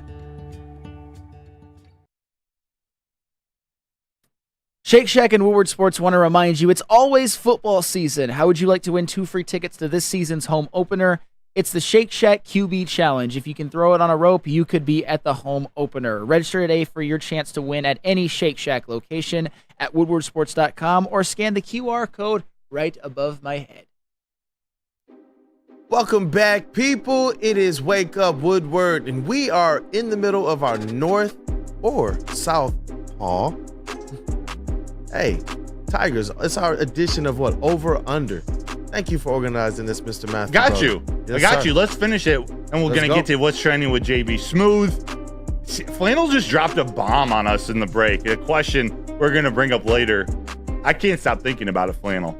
But let's get right into this. We got pictures to talk about, so let me drop these last few. North or South, Tarek Skubal, where he falls, where he ranks in the AL Cy Young race at the end of the season. North or South of 3.5. Does he finish 3rd or higher? Yep. Or 4th or lower? Give me North. If he's not number 1, he'll be number 2. That's how I feel. As long as he stays healthy, the sky's the limit for Tarek Skubal. Give me North. Something tells me that we the North across the board on this one. North. I do believe he'll be top 3 in the AL Cy Young voting in the race. I am going to go with North as well. Hopefully he stays healthy. He's obviously one of the nastiest left-handers in the game right now. And think about this. Garrett Cole, he's going to start the season on the injured list. Sonny Gray is now in the National League. Yep. It's going to be at least you never know who's going to step up. But in theory, this could be a weaker class. So give me Tarek Skubal higher than a 3. Or like 1st or 2nd or 3rd. Yes. Skubal. King of the North. King of the North. King of the North. I hate to be the one that differs. I'm going to go South. Ooh, man, we're not all the North. I think it's a 4 or 5 finish. It's hard, especially to win a Cy Young, unless you absolutely dominate and your ERA is historically low. You need wins, and I'm while you'll see my win prediction here in just a few minutes, it's going to be different. He's going to be going up against the ace of every other team, so he's got to have at least 15, 16 wins. He had 7 wins last year in a good year. It's a big jump. I would love to see him finish. If he finishes top 5, I think it's a fantastic season for Skubal. Absolutely. Yeah. 100%. I would love to see him 1 or 2, 3, by the way, just for the record. Yeah, He will be. We know. I swear I thought you was going North. How about this? Kenta Maeda, North or South of 9.5 wins? North. I think he'll find something that he hasn't had in a while with this Tigers team and his pitching coach. I expect him to get over double-digit wins this year. Give me North. I'm very, very bullish on the Detroit Tigers pitching this year. I am going North.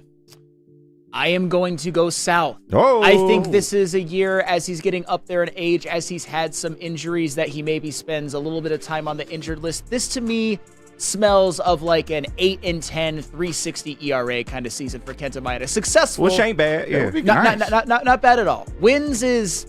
There's a lot out of your control as a pitcher, as you know, Matthew That's true, Broder. yeah. So give me under or South. I'm going to go with North. I'm hoping for a bounce back year. So it got something to prove, and I definitely think he will with the Tigers. So I'll take North.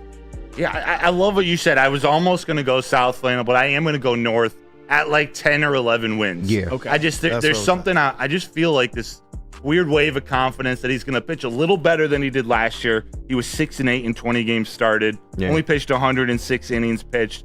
Something about being the 3rd or the 4th pitcher in this rotation. Maybe that rejuvenates him to get 10, 11 wins. Man. But an 8 or 10 season with the 3.60 ERA, that could lead to success for this team. 100%. Herb Nash in the chat said he'll have more wins than the Pistons. Wow. Damn. That would be Oh, awesome. man. Yeah. Not for the Pistons. The Lions but for and Kenta Maeda will have more wins than the Pistons. Ooh. Tarek Skubal. That's harsh. What about Casey Mize? Yeah. North or South of an ERA of 4? in 30 starts. Back in 2021, he was 7-9 with a 3.71 ERA. Yeah, I think it's definitely south. Hopefully, it's south of 3. That's best case scenario. But I see him around maybe the 3.4, 3.5 range again. But that'll be a solid year. We haven't seen him. He's been injured. I just need him to come out and put out his best stuff every time he's out there, and it should result in an under 4 ERA. So definitely south. I'm gonna go south. South here. Yes, I'm going to go south as well. I think it's way south, actually. I think he clearly cements himself as the number 2 pitcher on this. Right at 305. I will say 305. I think he has an extreme bounce back year because if I will take that. Realistically, and I hate to bring this up, if it's over 4, I'm a little concerned with whether or not he's that guy. It doesn't necessarily mean, cut him or anything like that, but if he's the number 1 overall pick, I expect at some point a dominant season. And this 305 kind of is a dominant season, so give me way under 4. Yeah, I got to agree with you guys as well, Flannel. I like that number, so I'm going to go south. Take it easy. So we're all going down on Casey Mize. Oh, Hey. yeah.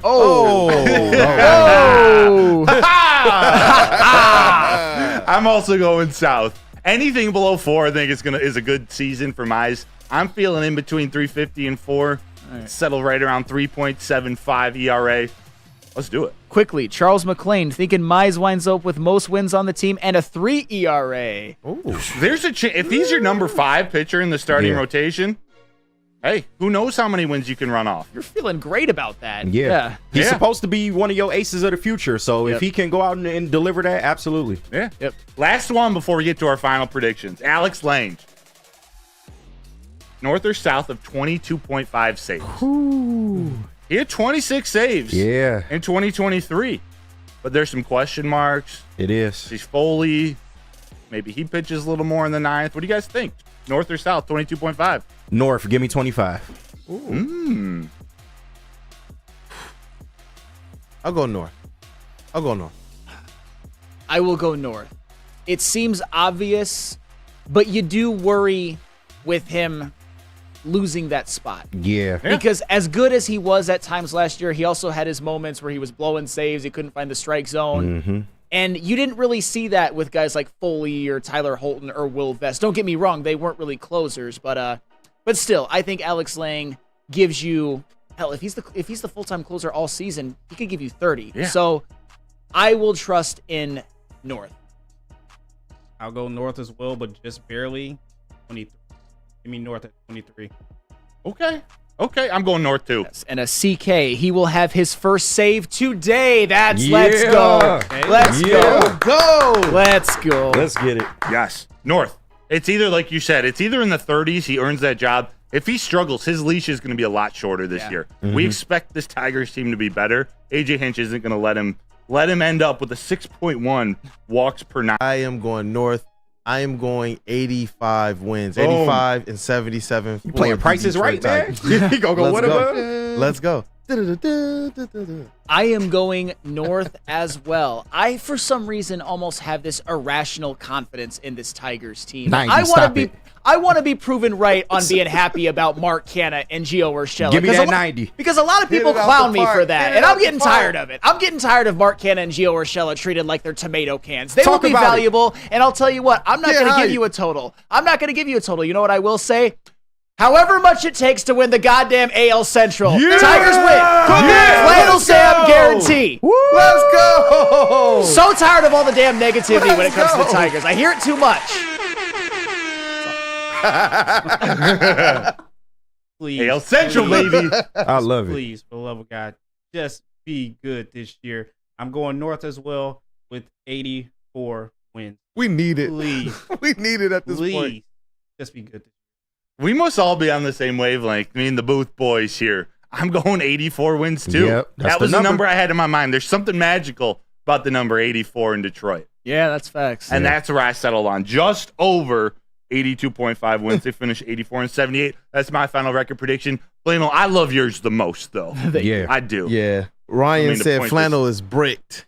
Well, and yes, and of course, Chef Tux, but isn't negativity your thing, Sam? I'd like to say that I'm a bit of a truth teller, even if it hurts the Lions or whoever team that I'm covering. It's just, I'll admit it. For some reason, well, actually, I think I have good reasons, but I have an irrational confidence in the Detroit Tigers this year. Whether it's irrational or not, I love the way that they're being built. What's up? Hold on. No, do you know that Neil Rule said 74 wins for the Tigers? That's 74 wins? Yes. I think that's less than last year, right? That is less than last year. I don't know how you can say that. Did Neil Rule, you need to go back to what I said about their opening day lineup last year versus this year and their first 5 starters last year as opposed to what we think this year will be. It's night and day. Is it you and Neil tomorrow on Big D Energy? Oh, we can actually hash this out. Oh, you got to answer for it. Tigers, win today. Win today, please. Oh, what a show would that be tomorrow? Yeah, because, it'll actually tie into what we're going to talk about later. It's just be a disappointing loss. I'll just say that if they were to drop one today. Oh, man. You know what? Let's get to this next segment because it is the most electrifying in sports entertainment. But first, we got to hear from Dispo. Visit Dispo Dispensary today for exclusive new details and experience a team that curates an unbelievable atmosphere, mixed with fresh inventory from Michigan's largest variety of products. Save the date for 420 at Dispo Dispensary. Dispo is putting on epic events at all locations. Stay tuned for more details. Dispo Dispensary, disposhops.com, your local cannabis plug.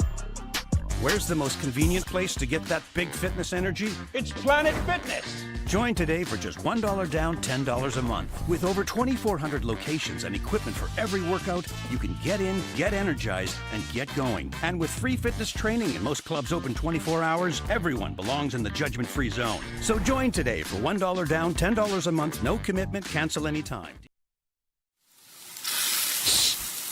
You smell that?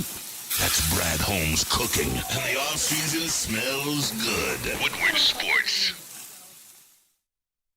Come to any Lady Jane's Haircuts for Men and claim your throne for a king's treatment from one of our talented stylists. Open 7 days a week. Walk in anytime. Just get to a Lady Jane's today and receive a precision haircut, scalp massage, hot lather neck shave, and a hot towel treatment. A haircut should not be a chore. It should be an experience. And that's exactly what Lady Jane's has to offer. Open 7 days a week. Walk-ins are always welcome. There's always a location near you. Lady Jane's Haircuts for Men. It's wicked awesome. Hey, you guys, what is better than crispy chicken and pizza while watching your favorite team, hopefully the Tigers, today? Let me tell you, it is Soroki's Crispy Chicken and Pizza. Their food is amazing, and their locations are popping up all over Metro Detroit. It's a perfect takeout option featuring hand-breaded fried chicken, New York pizza, fresh salads, sides, and so much more. Check out their full menu and find the closest Soroki's near you at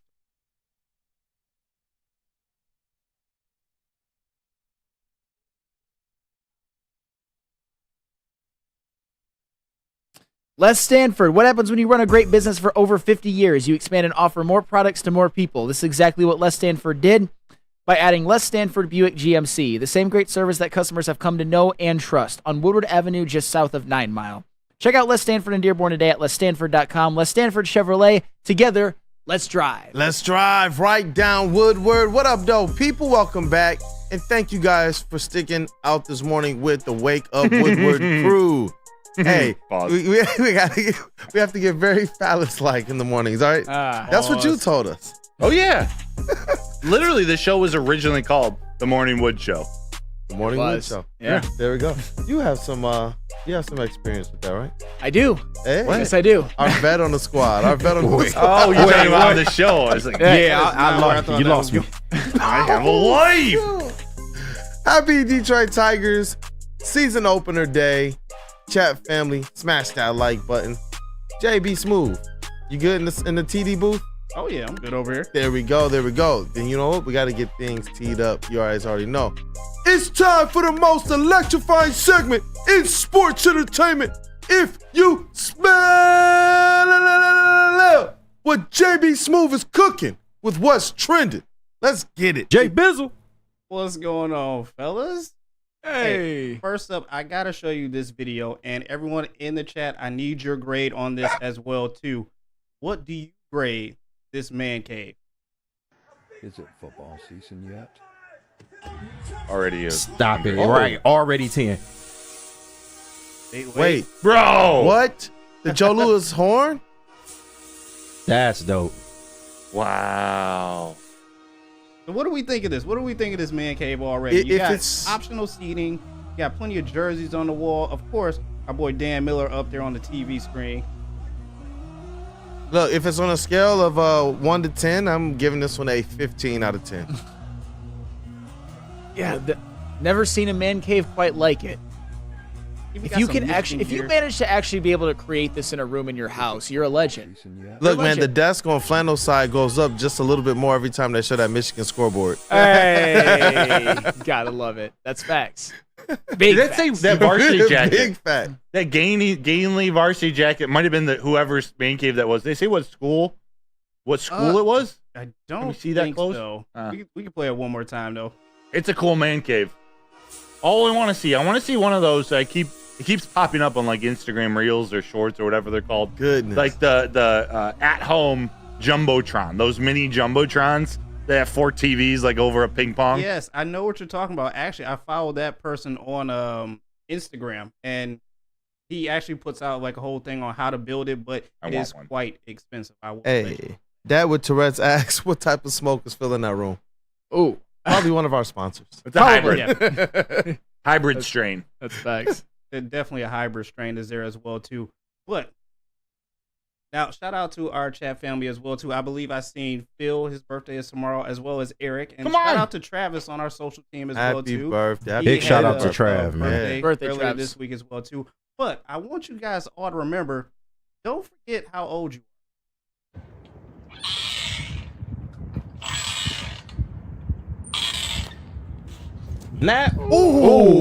Broke leg, right broken there. ankles for sure. Oh Never forget how old you are, people.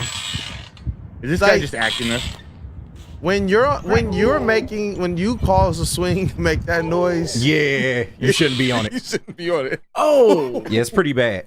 My feet used to hurt as a kid doing that. I couldn't imagine doing that at 31. Like, I'm ankle shattered. like you'd feel, you'd be on the swing, you'd be excited, and then your feet would hit the ground, and it would just be like searing pain. And it's like, Yes. why do I do this to myself? Why? That is- He's on the ground rolling around like his Family Guy or something, bro. Like, sheesh. Like, oh my God. Here's the thing. Full disclosure, I don't play as much even pickup basketball as I used to because I don't want to hurt myself for just something that doesn't really matter. I still play from a time to time, but jumping off swings in your 30s, Yeah, it's crazy. that's just like an injury for no reason. I don't know why I'm about to do this to myself. Yo, play that video one more time. Oh, you want to see this pain one more Look, bro, time? I got 4 kids. I got to remind myself. Chill, bro. Don't do it. He Don't landed do your it. leg Don't do straight it. too. You know it hurt. Oh. Might be an ACL tear, to be real. He's on IR. He's done for the season. It's the Oh, yeah. Family Guy rolling around for me at the end. Like my knee. In the scream too that he lets out. Like, come on. He landed straight legged. That- Oh, that is Oh, so yeah. no. All Eric right. Allen said you never try to stick the landing. Yeah. Never, ever try and stick the landing. And get off your Lastly- kid's swing, man. That too. But lastly, I will leave you guys with this. Now, I don't have a ton of hair, but KG Flannel, this one is for you. Okay. I got the hottest new trending hairstyle right now, and you know we are at Lady Jane's, so maybe they can hook you up with one of these.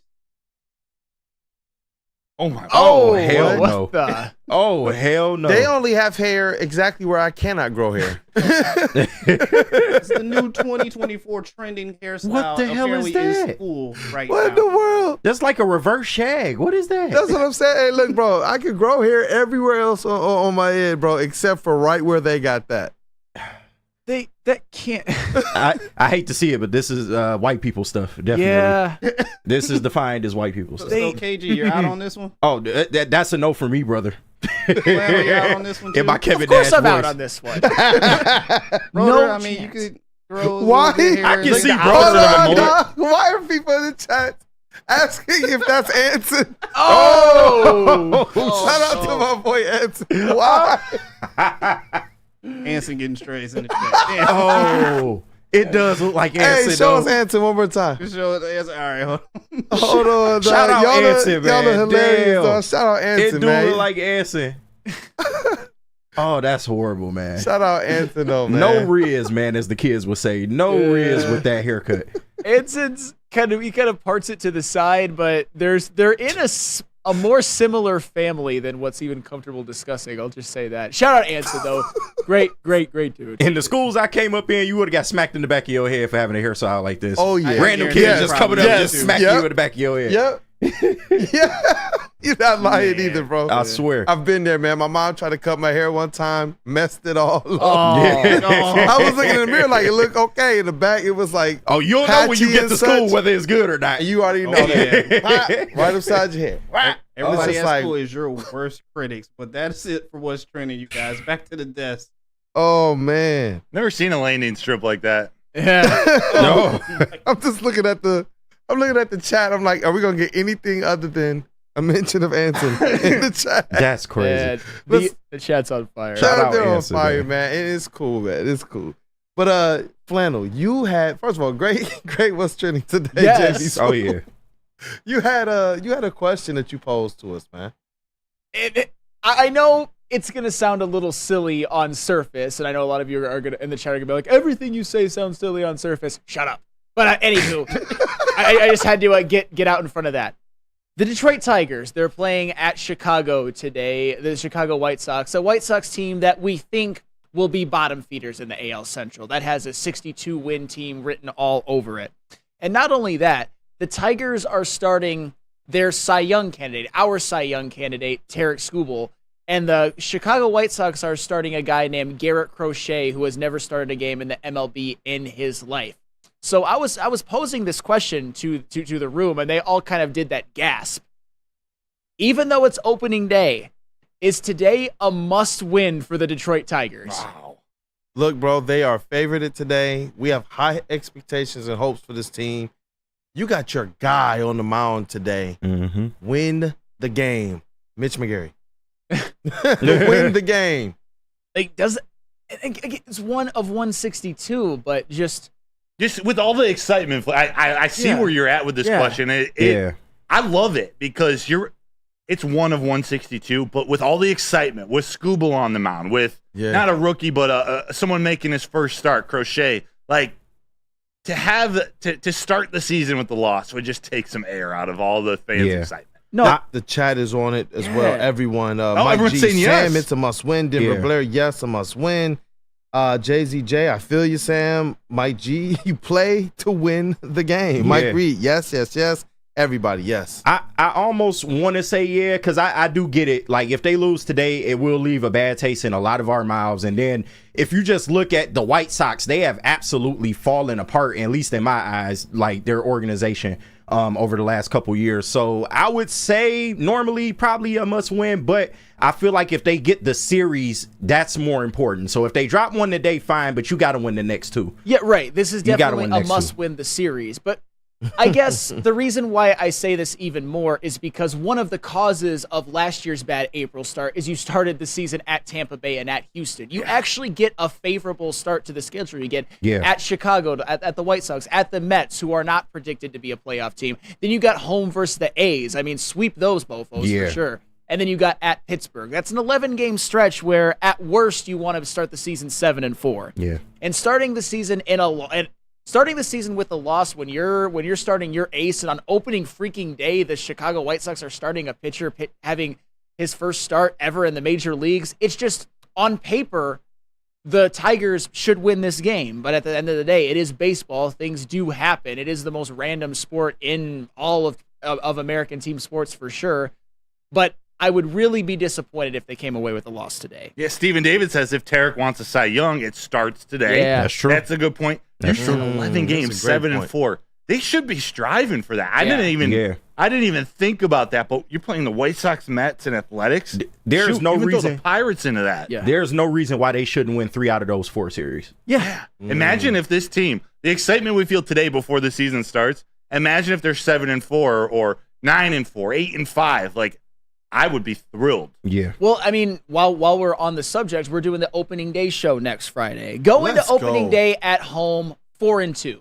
How about that? You know what? There we go. 4-2. Preach it. So whether you lose today or not, you got to go 4-2 going into that opening home game against the Oakland A's. So I guess today technically isn't a must win, but on opening day, have you ever recalled a pitching matchup so lopsided, at least with starting pitchers? No, I haven't. I can't. And the White Sox, they're terrible. They're awful. So if they start 4-2, at that point, all they have to do is avoid putting a priority patch on their jersey. Yeah. You're not bitter. I'm super bitter. I'm so bitter. Real quick, we do have one caller. It's Devin from Inkster. We can limit him to a couple minutes. So, all right. Well, Go, Devin. Mr. Energy and the pride of Inkster. What up, though, Devin, bro? you on? What's up? Yo, what's up, gang? I'll make it real short and sweet. You guys are the fucking best in Detroit. Number one to do it in the morning show.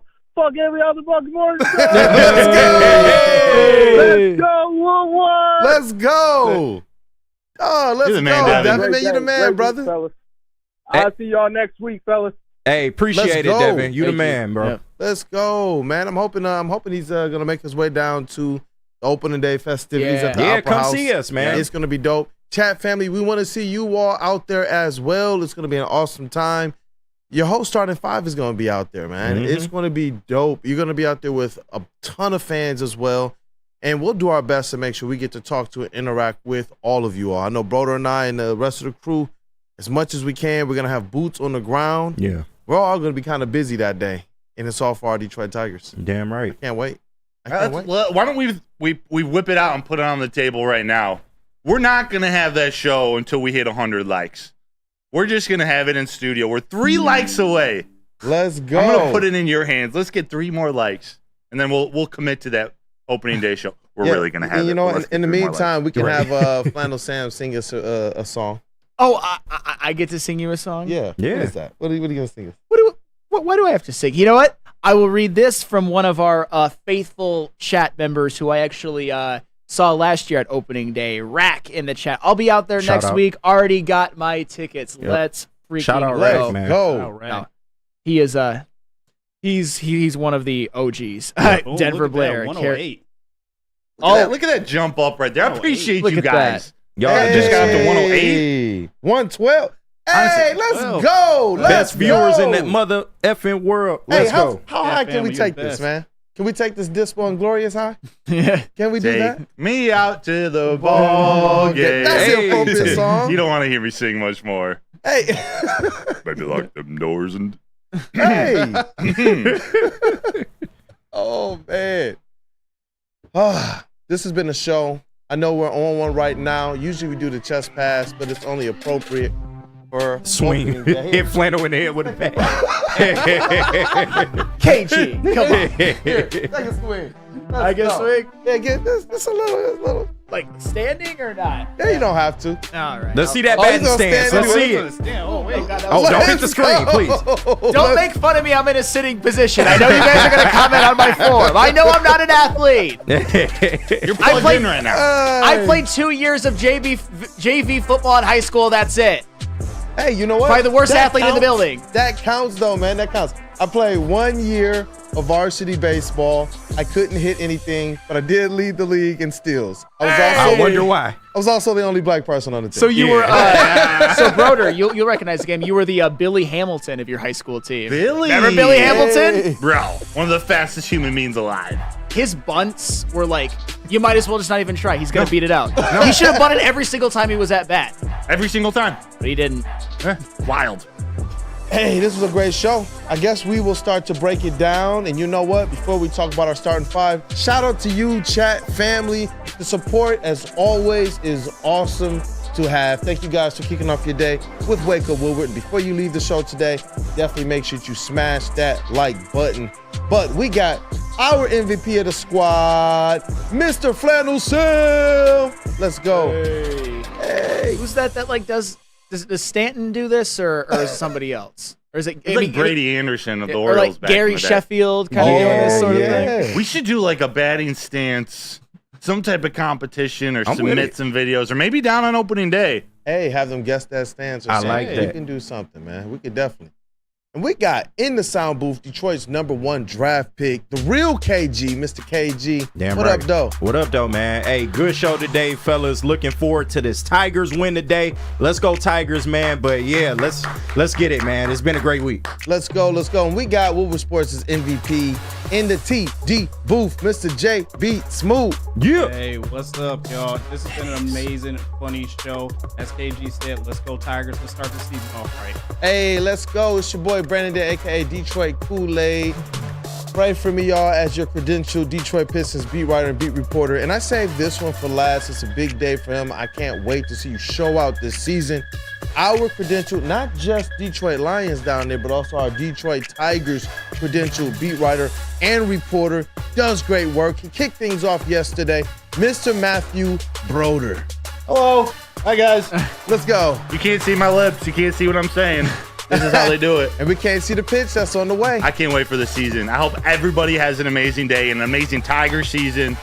We got so much. We're just getting started here on Wake Up Woodward. Appreciate you all for hanging out. Kool-Aid, back to you. Take us home. Hey, let's go. Country roads. As always, you guys, have a great day. Hopefully it gets even better starting around 4 o'clock today. And at the Detroit Tigers, they start their ascent on the way to taking over the AL Central. Thanks to the crew. Thank you to you all. Smash that like button on the way out. This has been Wake Up Woodward. What up, though, people?